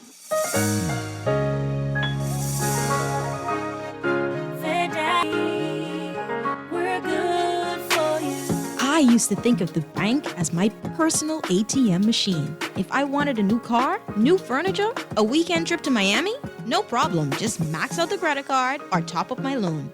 I was a big baller until I realized that 75% of my salary was going to pay back all those loans. Fidelity's personal financial coaching was the best solution. Fidelity gave me a plan with a debt consolidation loan that has a built-in savings that pays 5% interest. I now only have one low monthly payment plus money in my pocket. Give Fidelity Bank a call at 356-7764 in Nassau or 352-6676 in Freeport. Visit any of Fidelity's locations or visit a website at fidelitygroup.com.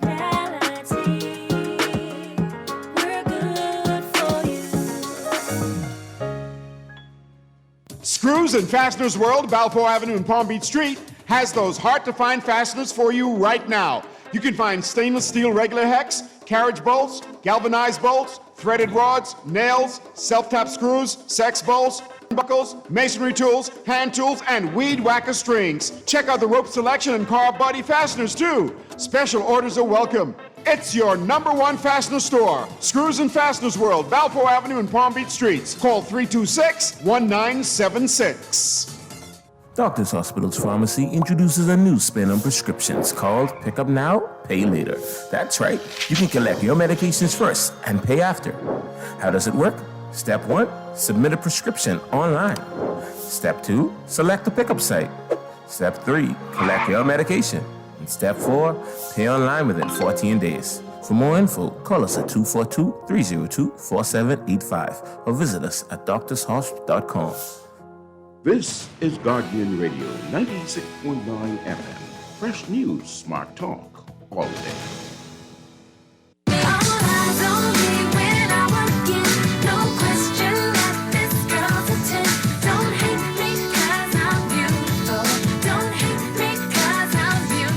We are back here with Morning Blend on Guardian Radio 96.9. Dwight Strachan along with Laverne Gardner. We are talking with Lucy Wallace with Equality Bahamas, having a great conversation about victim blaming and the sexual exploitation of minors, children. We're going to get into Strike 5, your marital rape campaign, the campaign to criminalize marital rape in a second. But we are getting some amazing text messages. Boy, wow. This one here says, the liberal idea that modesty has no place in this debate is part of the problem. The reality is you are judged on your presentation and appearance. And then this text here. Interesting enough, no one is raping nuns. Women who actually carry scantily clad girls are being raped. Interesting.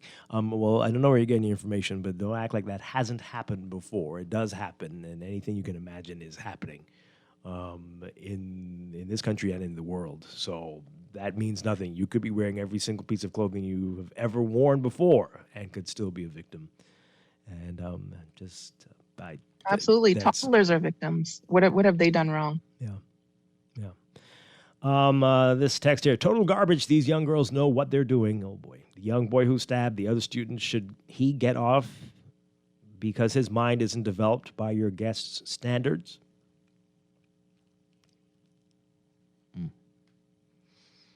Well, what do you say to that? There are children who are doing crimes. Should they be treated? I mean, we do that here. We absolutely do. But what do you say to that? Along the same lines, we are also failing children in that way, that we are not talking about nonviolent crisis intervention. We're not talking about conflict resolution or teaching young people how to resolve their issues, how to have conversations about their issues. And we also demonstrate for them how adults deal with issues, particularly with children, by beating them. And somehow we expect that their response to feeling that they have been disrespected or being wronged is not going to be taking the physical route. Wow.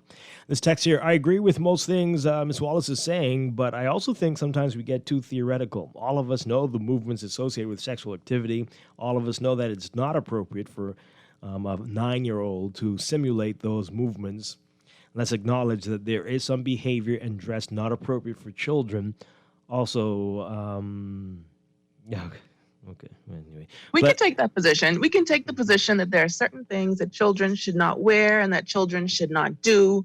But if they're beyond what we decide is acceptable, does that mean that they deserve to be sexually violated? Is that what we're saying? Let's take this call. Good morning, call. You're on the air. Good morning, Dwight. How you doing? Doing well.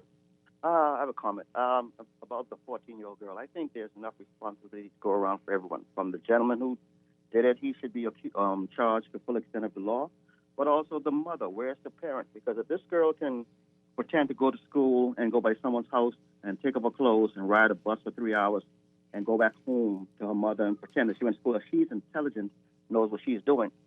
Another thing is, if she's 14 years old, do we say that she has no comprehension of what she's doing because she's a girl? Because like the other caller said, if a 14-year-old boy took a gun and killed a few people, are we going to say it's not his fault because he's only 14? It's not about the age of consent for these young girls. It's about the age of comprehension, understanding right from wrong. Okay. Alicia Wallace. Yeah, it's. Do people remember that she's pregnant? This is a 14-year-old now who is going to parent a child. How much more consequence do we want to assign to her at this point? How much more? I think also, Dwight, we keep hearing these, I don't know, some of these comments you're reading is alarming for me. The mindset. I don't believe that we are saying these young girls, they are completely they don't know, they were completely fooled or whatever we want to say. The point is situation. Who knows better? Who we are absolutely sure knows better? Who we know has broken the law? And when we keep focusing on the young girl, what did she know?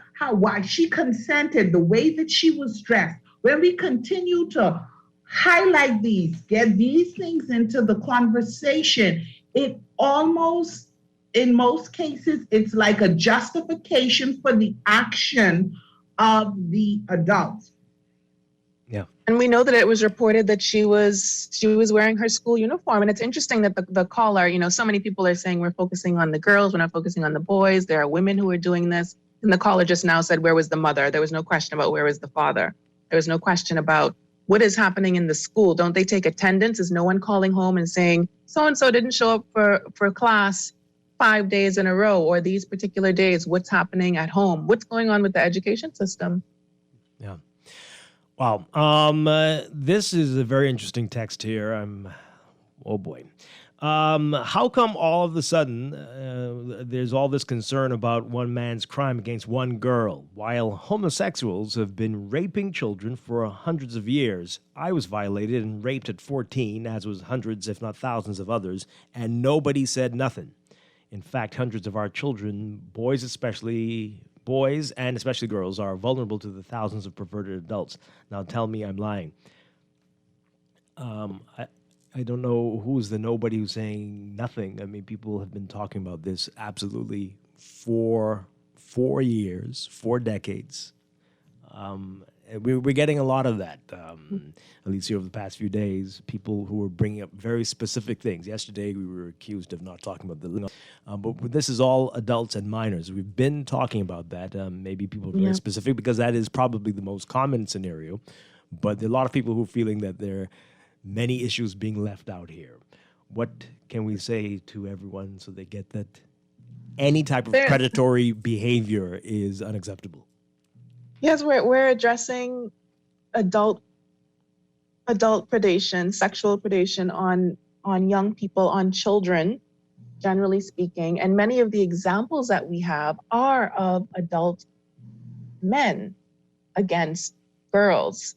So these are the cases that we often reference, and we know that there are particular groups of people that are disproportionately affected by issues that affect a broad group of people. It's not excluding adult women who are doing the same thing. We're not excluding boys who are also experiencing sexual violence. We're talking about this issue in a broad way, but yes, we are zeroing in on particular cases that we have seen, especially recently in the news. And that is a way to bring greater understanding and to give people something to hold on to. We have an example that we can talk about. It makes it a lot easier to talk about things so that we don't have people calling in or texting saying it's all theoretical, right? We're talking about practical. We're talking about things that have actually happened, that have been reported, that are in the news, that everyone is talking about. Yeah.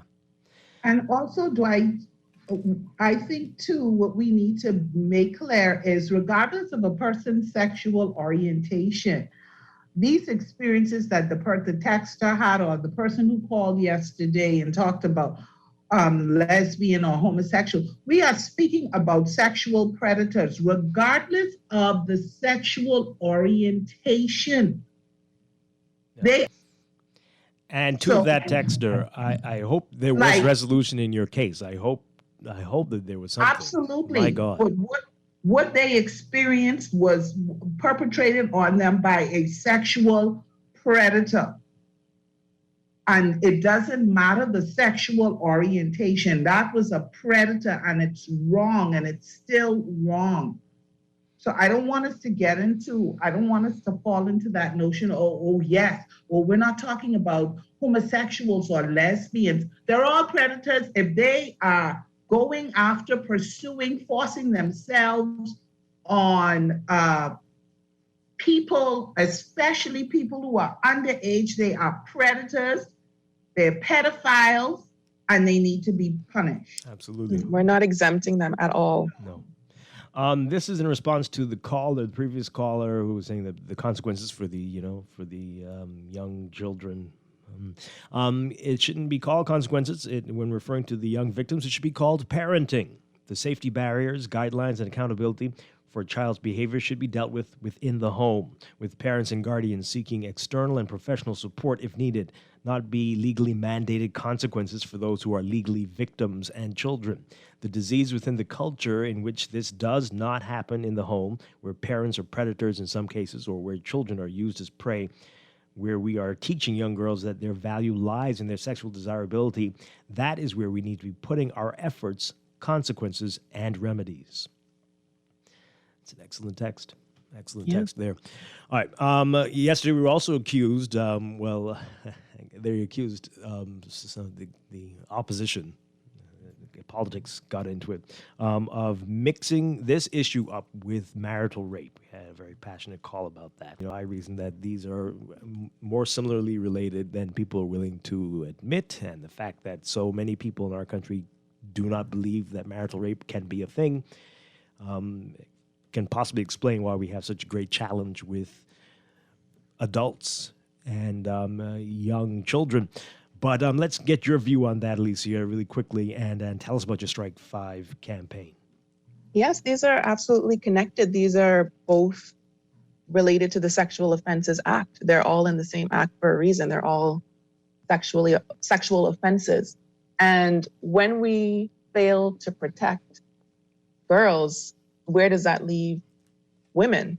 If you don't care about what's happening to a 14-year-old girl, then we're really in trouble. Women are in trouble, particularly women who are married, because of, again, rape culture. This idea that women are objects, women belong to someone. You belong to your father until he gives you away to a husband, and you belong to him, and then you're submit to him in every possible way, and consent somehow goes out the window. I heard a few weeks ago on your show, Dwight, that someone thought that you literally signed a contract to say that you would consent forever to your husband, which is just mind-boggling. And it shows how much misinformation is out there and how common it is, because we just accept this as fact. Mm-hmm. So we have launched this campaign specifically focused on criminalizing marital rape.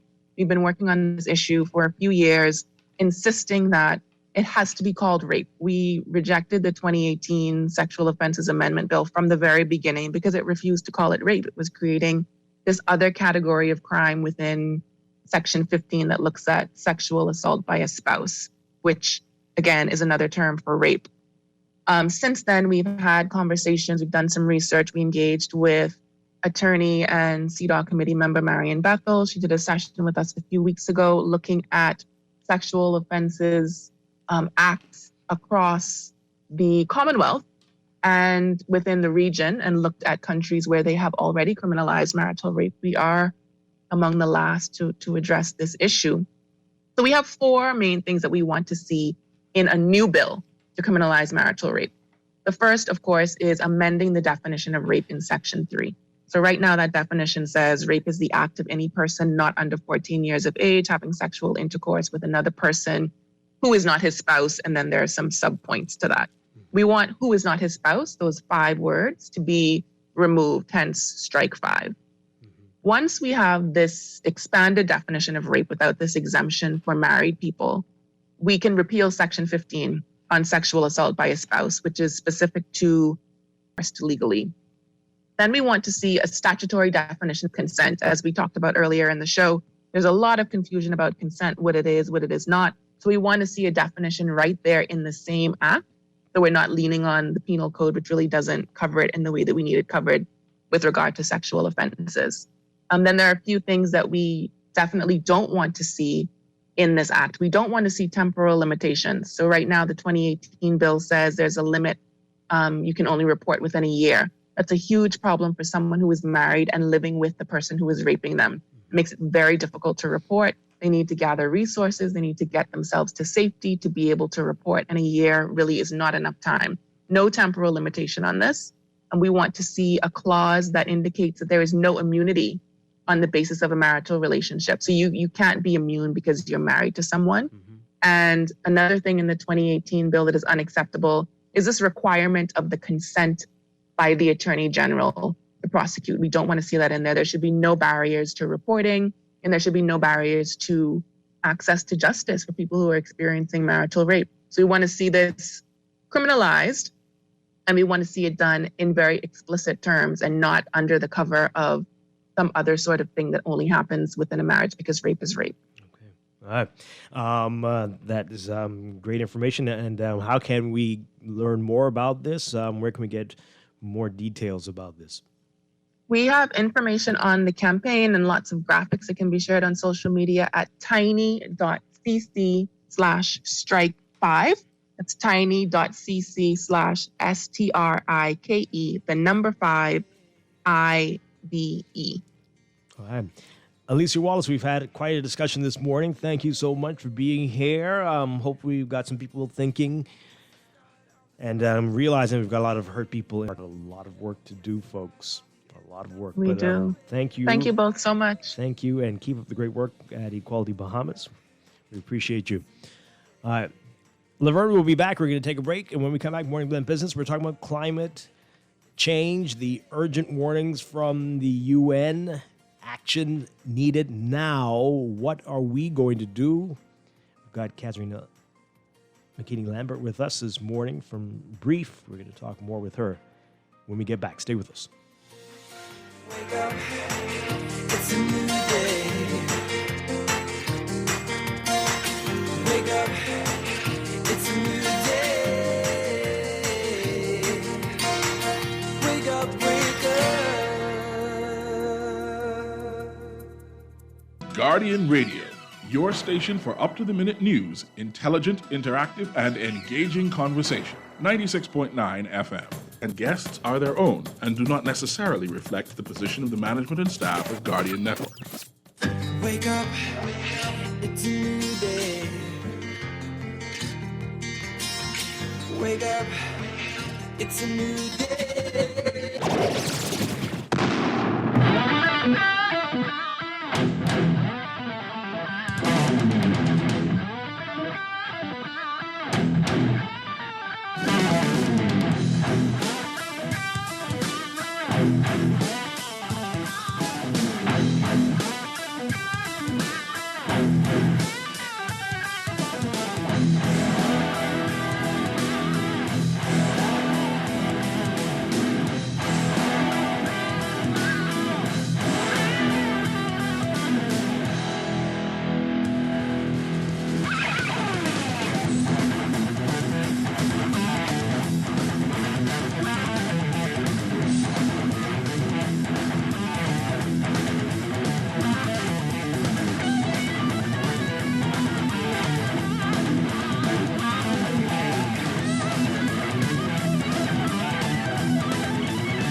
Good morning and welcome to Morning Blend Business on this Wednesday, April 6th, 2022. Welcome back to our Morning Blend listeners. Once again, I'm Dwight Strachan along with Laverne Gardner.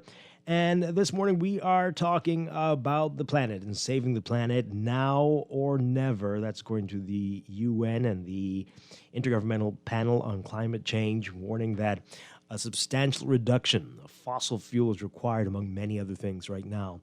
And before it's too late, here to talk about this, we're very pleased to welcome back to the show from Brief. We have Kazarina. Have you with us? Good morning. Great. Good morning. It's great to be here with you. All right. So you responded already to this in yesterday's papers. We read a bit of that in the Guardian business section, but we're glad to have you here to talk a little more about this. Not any real surprises in the IPCC report, or did anything stand out to you that you think people might not be aware about? Well, I think it's a reiteration of the dire situation that we are in the world with regard to climate.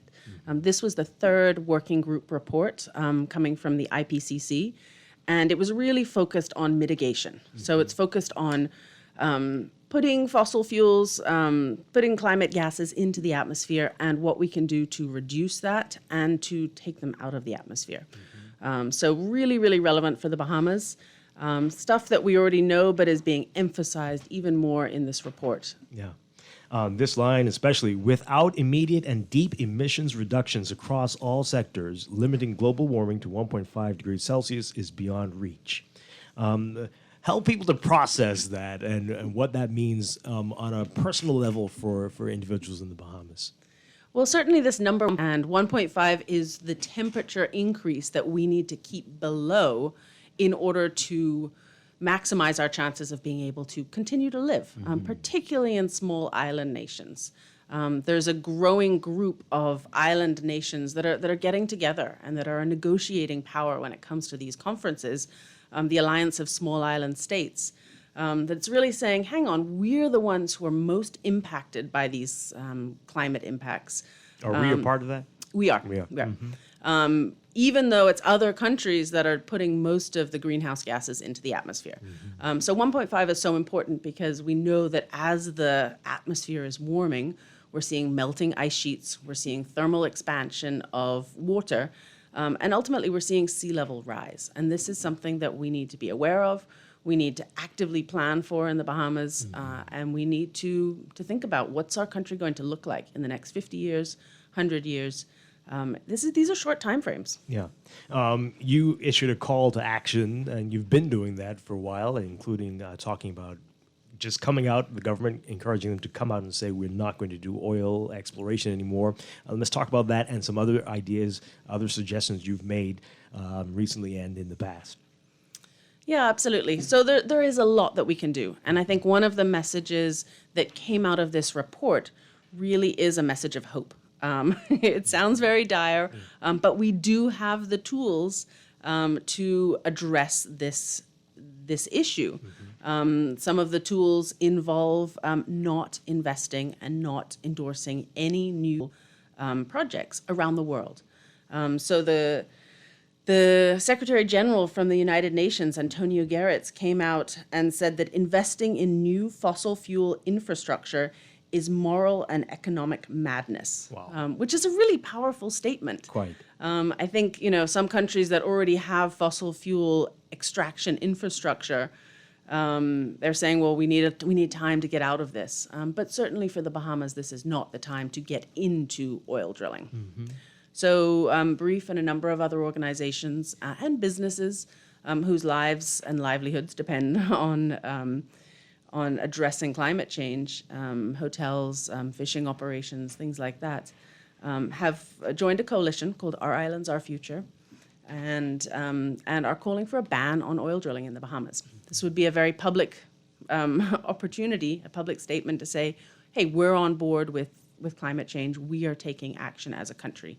We know we're not huge emitters of climate change gases, but we're taking a stand because this is so important for our country.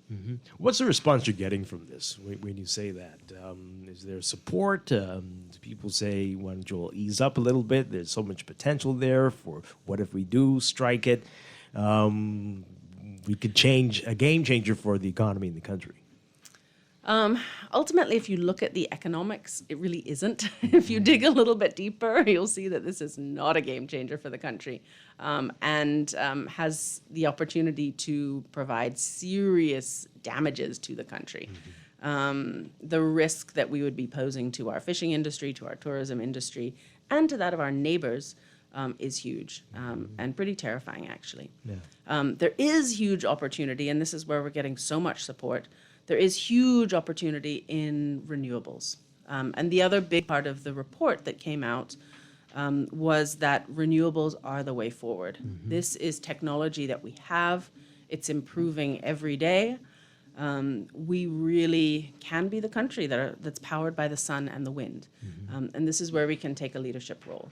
This is the future. This is where green jobs are. I see so many young people all the time who are getting involved in renewable energy projects in their schools, taking it to back to their homes and to their communities. There's some great examples in Eleuthera and Cat Island and elsewhere of people learning how to install solar technology, how to maintain it.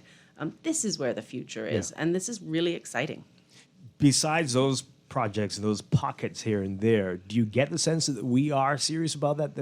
That we're not just talking, that we actually do see that as the future? There's a lot more to do. As a country, our Prime Minister has bravely committed to 30% renewable energy by 2030. And that's wonderful. That's fantastic. And he should be commended for that. And now we need to really make sure that it happens. It's pretty close. It's pretty close. Yes, 2030 is pretty close. We are not yet pretty close when it comes to that. By the last estimates I've seen, we're probably under 5%. Wow. So we have a ways to go, but there is the technology there. And I think what's important about the demonstration projects that are going on at schools, I mean, St. John's has solar panels, a number of schools. The Island School at Cape Eleuthera and the Cape Eleuthera Institute has been demonstrating this for quite some time now. The One Eleuthera Foundation on Eleuthera has been doing training programs in solar energy. And we're demonstrating that it's really possible. This is where we think that people can be very excited and can turn their energy to. What can individuals do outside of government policies and laws? What can we do? There's a lot. Certainly at a personal level, we are encouraging people to reduce their energy consumption. And this is, energy efficiency, it's key. And I know we talk about it all the time, but, people say, well, I want to have solar panels on my roof. And I say, well, let me come and have a look at your light bulbs. Do you still have incandescent light bulbs? Don't think about renewable energy until you've maximized your energy efficiency. Right. So this is something that we can do at all levels. I've seen students do school projects, having taken part in a brief activity, and they're monitoring the energy consumption in their own house. They're swapping out light bulbs. They're looking at the cost, because you have to buy new light bulbs, swapping them out, but you're saving money really quickly, particularly given the cost of electricity here. So there's also issues with energy security, price consistency, and price reduction, as well as the environmental issues on this. So this really is an issue about people, lives, livelihoods, even more so than sort of an environmental issue. They're all linked. Yeah. Now, people talk about it all the time, but for those who might not have heard, let's talk about that 1.5 degrees Celsius, how much of a difference that could make. What that would mean to a place like the Bahamas, an island nation like the Bahamas. Well, this 1.5 was agreed upon by all the countries that participated in the Paris Climate Convention in 2015. And this is kind of the bare minimum when it comes to the most severe impacts. Obviously, the impacts that we're thinking about here in the Bahamas are sea level rise, increasingly strong hurricanes. We talk about Hurricane Dorian as being a climate-fueled hurricane. Right. So when the waters are warmer, the hurricanes are able to get more energy and do more damage ultimately. We're also thinking about impacts to our marine environment and our marine resources. Coral reefs are particularly vulnerable when it comes to warming waters. They get stressed, they expel the zooxanthellae from their tissues, they look white. That's what coral bleaching is. And if they're stressed for too long, then they actually die. So, and they're more vulnerable to diseases, they don't reproduce as well. And obviously our coral reefs are essential from a fisheries perspective as home for a lot of the commercially important species that we care very much about. It's important from a biodiversity perspective. They hold a tremendous amount of life, some of which we haven't even discovered yet. And they're also our first line of protection when it comes to hurricanes. So whenever I'm watching a hurricane roll across the Atlantic and I'm tracking it, I give thanks for the coral on our islands. Right. And we're seeing that they are under threat, and with diseases, as you mentioned, it's getting serious. It's getting very serious. So there's no doubt that we are feeling the effects already of climate change. Absolutely. Yeah. Absolutely. So the reality is that everything we do in our country needs to be done thinking about climate resilience. Whether we're thinking about approving projects, whether we're thinking about where you or your friends might want to build a house, all of this stuff needs to take into consideration climate resilience. Yeah. And the reality is we are an island nation. We're 95% underwater. 80% of our land mass in the Bahamas is less than 5 feet above sea level, which is a pretty incredible statistic. Yeah. I was at a conference at Duke University in North Carolina a few weeks ago, talking about climate resilience, and people were just blown away. I mean, that's a terrifying statistic, that 80% of our land mass is within 5 feet of sea level. So we really need to have it on our radar. And we need to realize that this is something that we can take action on. Yeah. And we absolutely need to. Are enough people recognizing that these deadlines that have been set are really close and they're not as far away as we think, and that we need to be thinking about the next generation as well? Do you get the sense that is happening? Yes. I think for some people, I think that it's also important that there are massive climate justice issues involved, and that often the people who are most vulnerable to these climate-related impacts, particularly in the short term, and the medium and long term, but right now, the people who are most vulnerable are often least in a position to respond. And we need to really wrap our heads around making sure that the people who are most affected are involved in the discussions, are involved in the decision making, that there's a transparent process for how we're making these climate decisions, and that we recognize this issue of climate justice. Yeah.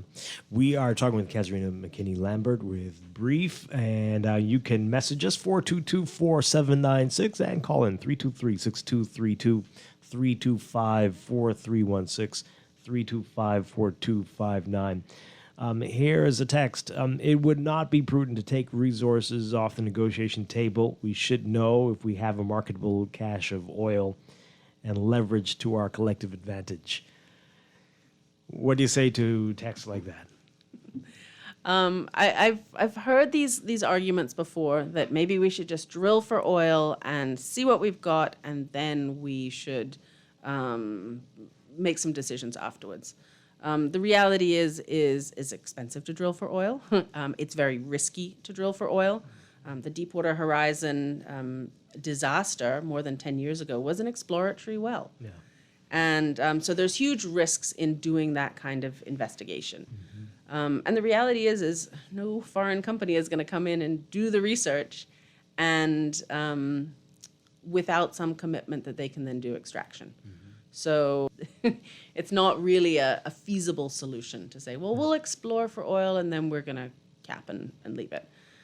You've been calling for the government to say that we're done with that for a while. Are you surprised it hasn't happened as yet? I have hope that it is coming. I think reports like these come out and really provide more ammunition and say, okay, we as a country don't want to be left with a whole bunch of stranded assets.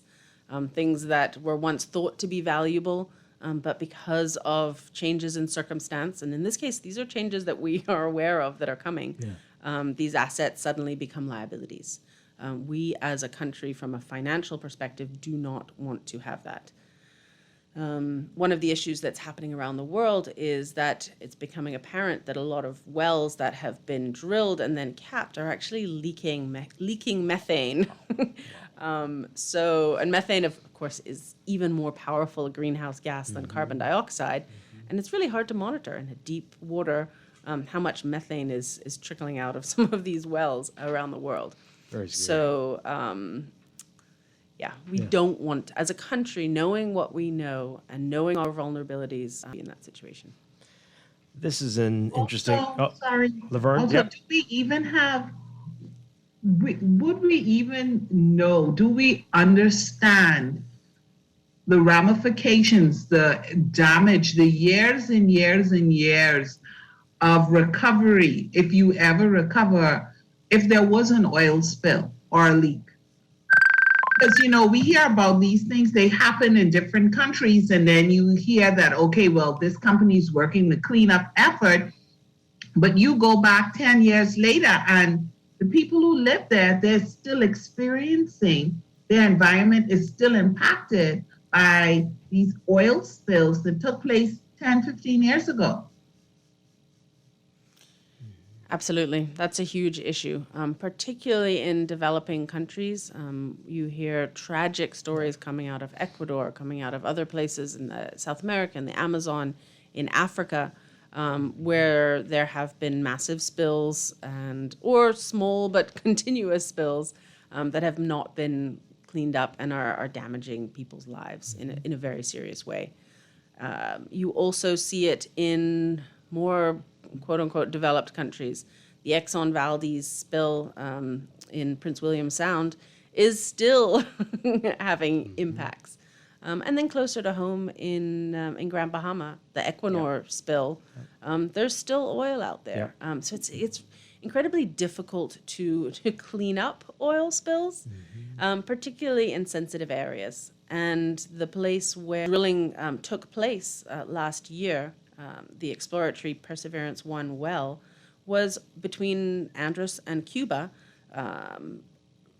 and it would have been incredibly hard to clean up a spill had it taken place there. Wow. We still haven't even seen the drilling report from that exploration.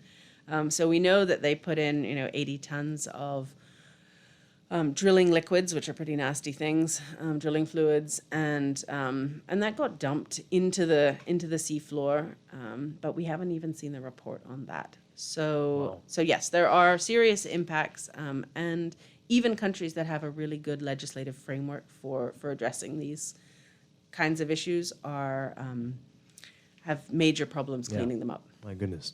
This text here, ask your guest if climate change is so bad, why are we allowing mining in Andros, and do you plan to protest any projects there in relation to this? So, as far as I'm aware, that has not been approved, and we're certainly concerned. As we talked about a little bit earlier, one of the things that we can do as a country is keep our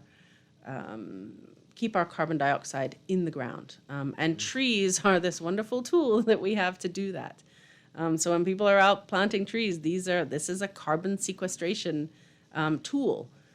These trees suck in carbon dioxide and they hold it in their leaves and their trunks and their roots and put it into the ground. And so when people are talking about carbon credits, these are the kinds of things that we're talking about.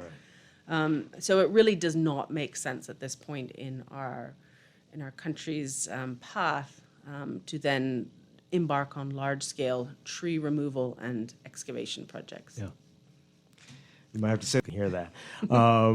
This text here, the Bahamas has other natural resources that are very beneficial to the Bahamian people, but real information is held from us. Bahamians need to be more proactive in this country to achieve the benefits. Make it make sense now. And from the person who says they're the mayor of Grand Bahama. Any comments? I think what I'm taking from that is that, yes, people do need to get involved. They do need to take action. It cannot just be a top-down approach. And I think a lot of the efforts underway now are really thinking about how can we as a country do a better job getting everybody involved. I know the Ministry of Education is working on climate education materials. Brief has been putting out resources for teachers. Since we actually created the Coral Reef Sculpture Garden in 2014, part of that project involved creating an educator's guide for corals, consumers, and climate change. And if anybody would like a copy, they can pick one up from the Brief office.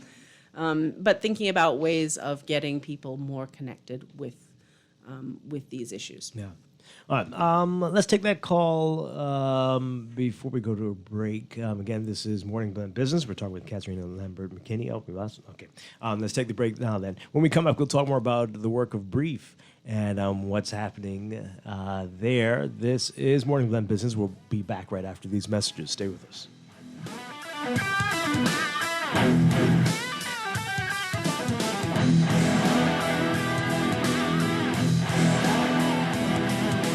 This traffic report is brought to you by Shield Insurance and Prudential Loss Adjusters. Final look at traffic this morning in Southwest Gateways. Kind of made it. And I say kind of because I have remnants of some Alabama highway traffic left in there attempting to get out. Same thing on Gladstone Road. Not on Carmichael Road, but the traffic is getting up there on the Blue Hood Road. And Blue Hood Road has really sped up while you still have a little slow up on top of the hill to get into the $20 million roundabout below because of the last moments of the traffic that's coming off of the Independence Highway West lane is also crowding that roundabout down. The result of the traffic movement out of the southwest has also given the six-leg roundabout some pressure where the traffic coming from through the Sports Center and what's coming along JFK from the west side, in addition to the traffic coming from West Bay Street along New Providence Avenue into that roundabout, and then they're all trying to make it into Barrington Road and University Drive. It's a bit busy in there, but only for a few moments, and once that's done, that six-leg roundabout will come back down to normal. The traffic on West Bay Street slowed down a whole lot, but no real congestion delays to talk about, just a slow ride into the downtown area.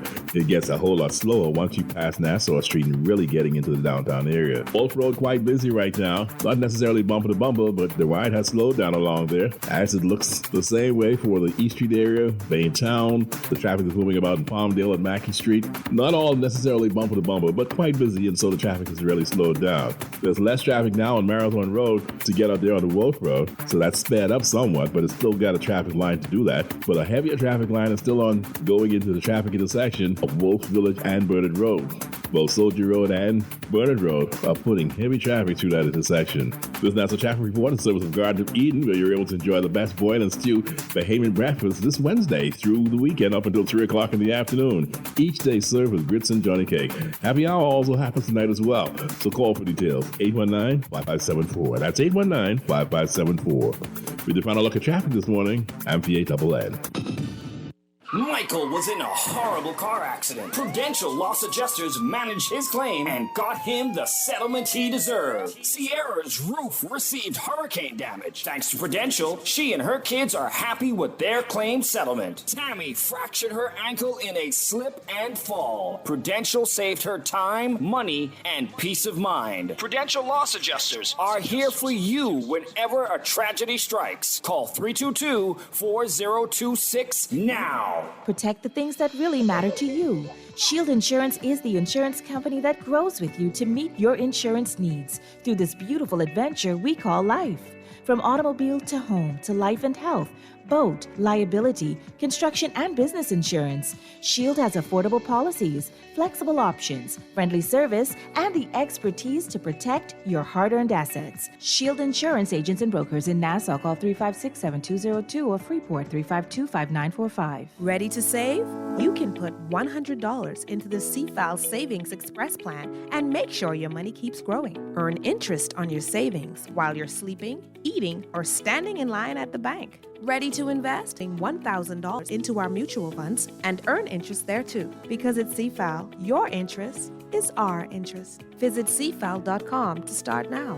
CFAL, growing wealth for future generations of Bahamians. Beulah gal, can you believe this? We are now the patrol queens of the neighborhood. We now large and in charge, so we need to check out what's going on in everybody's yard. What about that gun that we know that Junior and his homeboys just ran out? Can we report that too? Of course we can. on. But we could be in deep trouble if they find out. We need to report what we see, Beulah. When you call Crime Stoppers, they just answer your call in Miami. So then we can report everything? Guns, where they hiding the drugs, who shoot who part of which gang, or who disturbing the peace with the loud music and the motorcycles. Then our neighborhood will be the best in the Bahamas, and everybody gonna want to come live here. And then our house price will go up, gal. So what we waiting on? What's the number? If you see something, say something.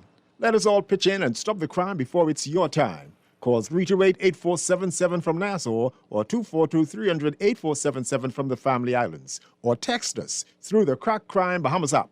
Stop the crime before it's your time.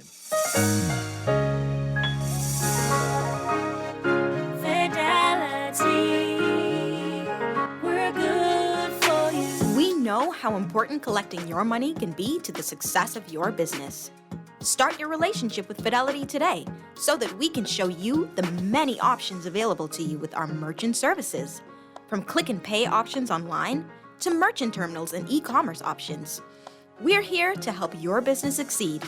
For more details, speak to one of our business development officers at 356-7764 in Nassau or 352-6676 in Freeport.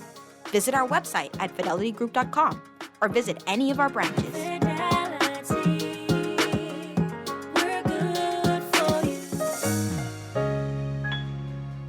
This is Guardian Radio, 96.9 FM. Fresh news, smart talk, all day.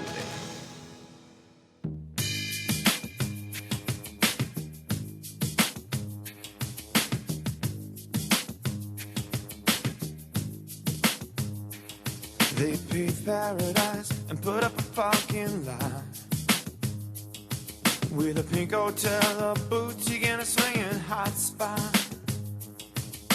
Don't it always seem to go that you don't know what you got till it's gone? They paved paradise and put up a parking lot.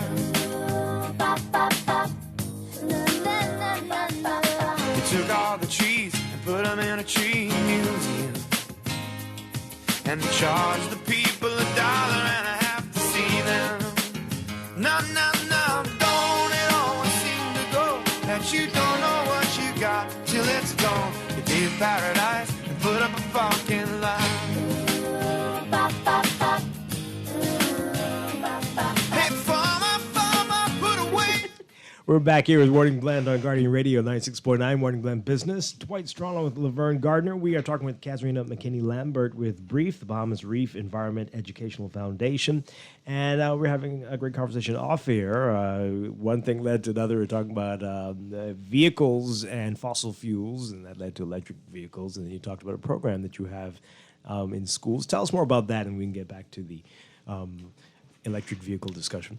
But that's pretty cool. Yeah, absolutely. And I think it's really exciting. Young people really get this issue. We see it in the Bahamas. We see incredible young people standing up for a climate secure future. Here, we see it happening with kids around the world. And this really is an issue that is going to, as older people, to hand over something a planet that they can live on. So I'm really happy to see them raising their voices. And we have a number of programs at BREEF that are teaching kids about climate change. During the pandemic, we've been running a lot of field studies virtually. Normally, we're taking kids out into the water to see coral reefs up close and personal themselves. But because we've had challenges during the pandemic, we've been doing virtual field trips. That all talk about climate change issues in the context of fisheries, in the context of coral reefs and island resilience. But we're really happy to be able to get back into schools now. We were happy to participate in the science fair that Palmdale Primary School put on last week, and showcase some renewable energy technologies there that children could actually pick up and touch and see how they worked. We have a portable solar panel and a backup battery. This is the kind of system that I have at home that lets me continue to function when the power goes out. I can't just run everything on my house, but I can run the important things. And these are the kinds of technology. Well, I run my computer and my phone charger and my router and a fan when it's hot, and some lights. And I think these are the kinds of climate resilient tools that really are accessible to everybody.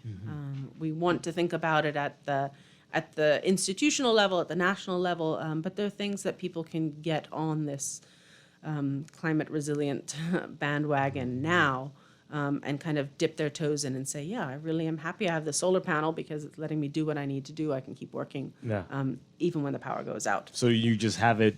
Where do you keep it normally? Or how does it work exactly? Well, I have a little battery. It's about the size of a car battery, and I have a solar panel that's about 5 times that. And I can string it out into the sun, and I can charge the battery. And that runs me for a while. Wow. So, and then when we're doing activities with kids, we can show them, here's how long this battery pack would run if you're running LED lights. This is how long it would run if you're running an old-fashioned incandescent bulb. And kids really get it. Yeah. It's exciting to see how they are taking these messages home. What is the reaction? What are they saying? They say, wow, we could have all this extra money. I mean, seriously, when it comes to energy efficiency, there is an upfront cost, but this is recouped quickly given the cost of electricity here. So Brief runs a program called Eco Schools. And what these schools do, and I think there are 40 of them in the program, government, private, primary, secondary schools around the country, and all the kids do an audit. They do an environmental audit of the school. So they're looking at waste production, they're looking at water consumption, and they're looking at energy consumption, among other things. And these are the schools that are saying, well, why are we spending so much money as a school on electricity when we should be turning the AC off, and we should be switching to this, and we should be using shade, and we should be incorporating outdoor classroom space into our learning and all of these things. So it's really exciting to see schools that are embracing those concepts. And then we also run a program called Young Reporters for the Environment. And it's a global program that Brief runs in the Bahamas. And it's helping young people amplify their voices when it comes to talking about environmental issues. And climate change is one of the big topics. We actually have a competition underway right now that you can find from the Brief website, brief.org. It's the Young Reporters for the Environment 2nd, which is Earth Day. And we're encouraging young people from the age of 11 to 25 to submit entries to this competition. And then they can get, the winner goes on to the global competition. And really raises the profile of what Bahamian youth are doing to address issues of climate change and biodiversity. What are the requirements for the competition? What do you have to do? This year, you can either submit a photograph with a caption, or you can write an essay on one of the topics. And they're evaluated by our panel. And last year we had some incredible entries. And you will be hearing more about them. I'll send you the flyer. Okay, sounds good. And we'd love to have the winners on the show. Yeah, so we can hear more about it. That sounds great. Back to that panel that you were talking about. I mean, where can you get something like that? What do you do? Give us some more information about that. Well, I actually got this panel on Amazon, I'm afraid to say. Sorry. Hey, nothing wrong with that. It's a Jackery panel.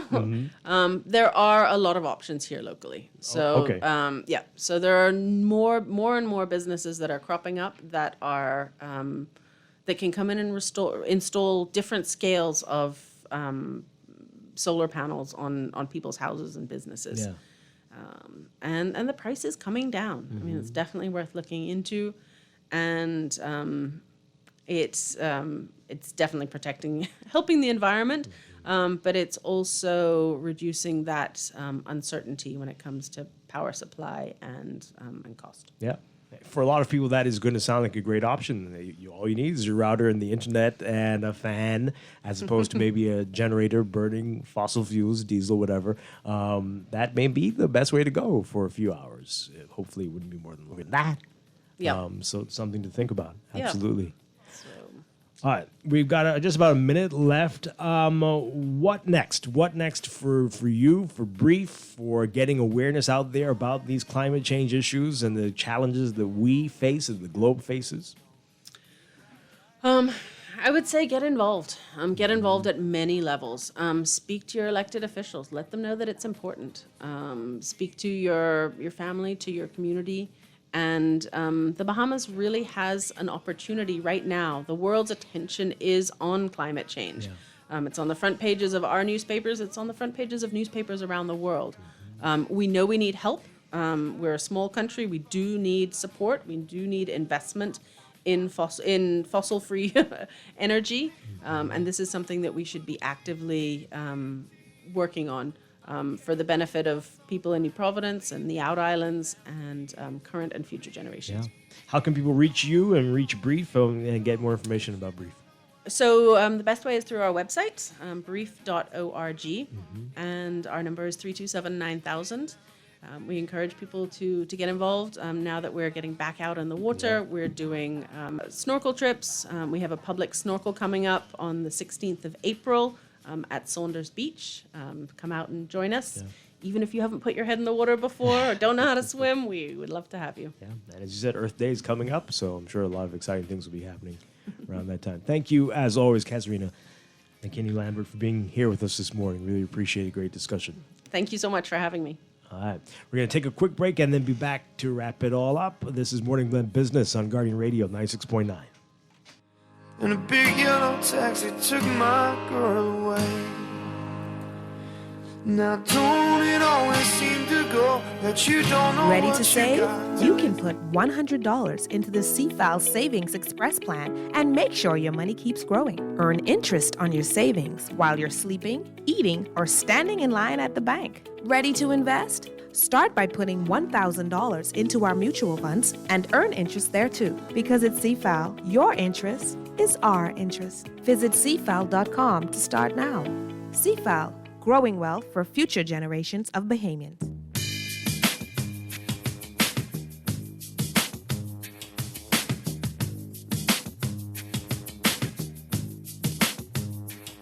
They paved paradise and put up a parking lot with a pink hotel, a boutique, and a swinging hot spot. Don't it always seem to go that you don't know what you got till it's gone? They paved paradise and put up a parking lot. They took all the trees and put them in a tree museum. And they charge the people $1.50 to see them. No, no, no, don't it always seem to go that you don't know what you got till it's gone. You did paradise and put up a parking lot.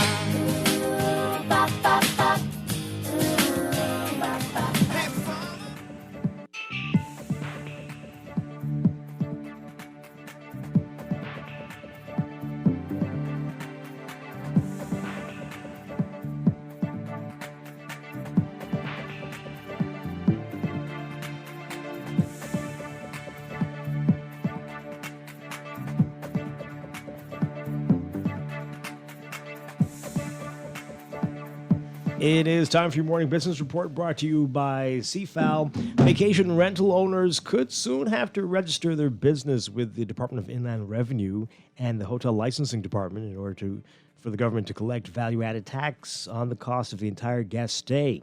That's according to Deputy Prime Minister and Minister of Tourism Investment and Aviation Chester Cooper. He spoke to reporters at Cabinet saying the government is currently collecting VAT on fees paid to vacation rental platforms like Airbnb or Vrbo. But he said the government is prepared to legislate a change to have those popular home and condo rental sites pay more than they do right now. The hotel industry has been advocating for this kind of taxation for several years, contending that their properties are subject to many taxes while vacation rentals erode their base and are paying hardly any taxes whatsoever. You can read more about this in today's Guardian Business section. Pointing to more than $1 billion worth of investments in the pipeline for Grand Bahama, executives of the Grand Bahama Port Authority say that the level of investment turnaround from 2019 for the island's economy. The GBPA was responding to concerns raised by the Grand Bahama business community and activist Darren Cooper, who recently staged a demonstration at the authority's headquarters over concerns about the island's economy. In a written response, the GBPA pointed to 10 major projects expected to be completed in the next 3 years, valued at a combined $1.6 billion, which it said indicates strong investor confidence in the island. The government could extend the 30-day bidding process for Grand Bahama International Airport to 45 days in order to comply with procurement laws and international best practices. That's according to Deputy Prime Minister Chester Cooper again, saying that the government is also eyeing the expedient build-out of an airport in New Bight Cat Island. While the government mulls the 15-day extension, Cooper says the 30-day deadline reveals the government's commitment to carry out a public-private partnership for the redevelopment of Grand Bahamas Airport as soon as possible. And CIBC First Caribbean International Bank has reported a 24% decrease in net income for its first quarter, which Managing Director Jackie Bend attributed to the low interest rate environment. In the first quarter financial statement for the 3 months ended January 31st, the bank said it recorded net income of $12.2 million, $3.9 million less than the $16.1 million recorded during the period in 2021. In your Market Watch recapping trading on the BISX from Tuesday, your market movers, Cable Bahamas moving 3,000 shares, closing unchanged at $3.30. Consolidated Water closing at $2.30 unchanged. Emira Incorporated unchanged at $12.32. The BISX All Share Index closing at 2,226.32. And that is your morning business report brought to you by CFAL, growing wealth for future generations.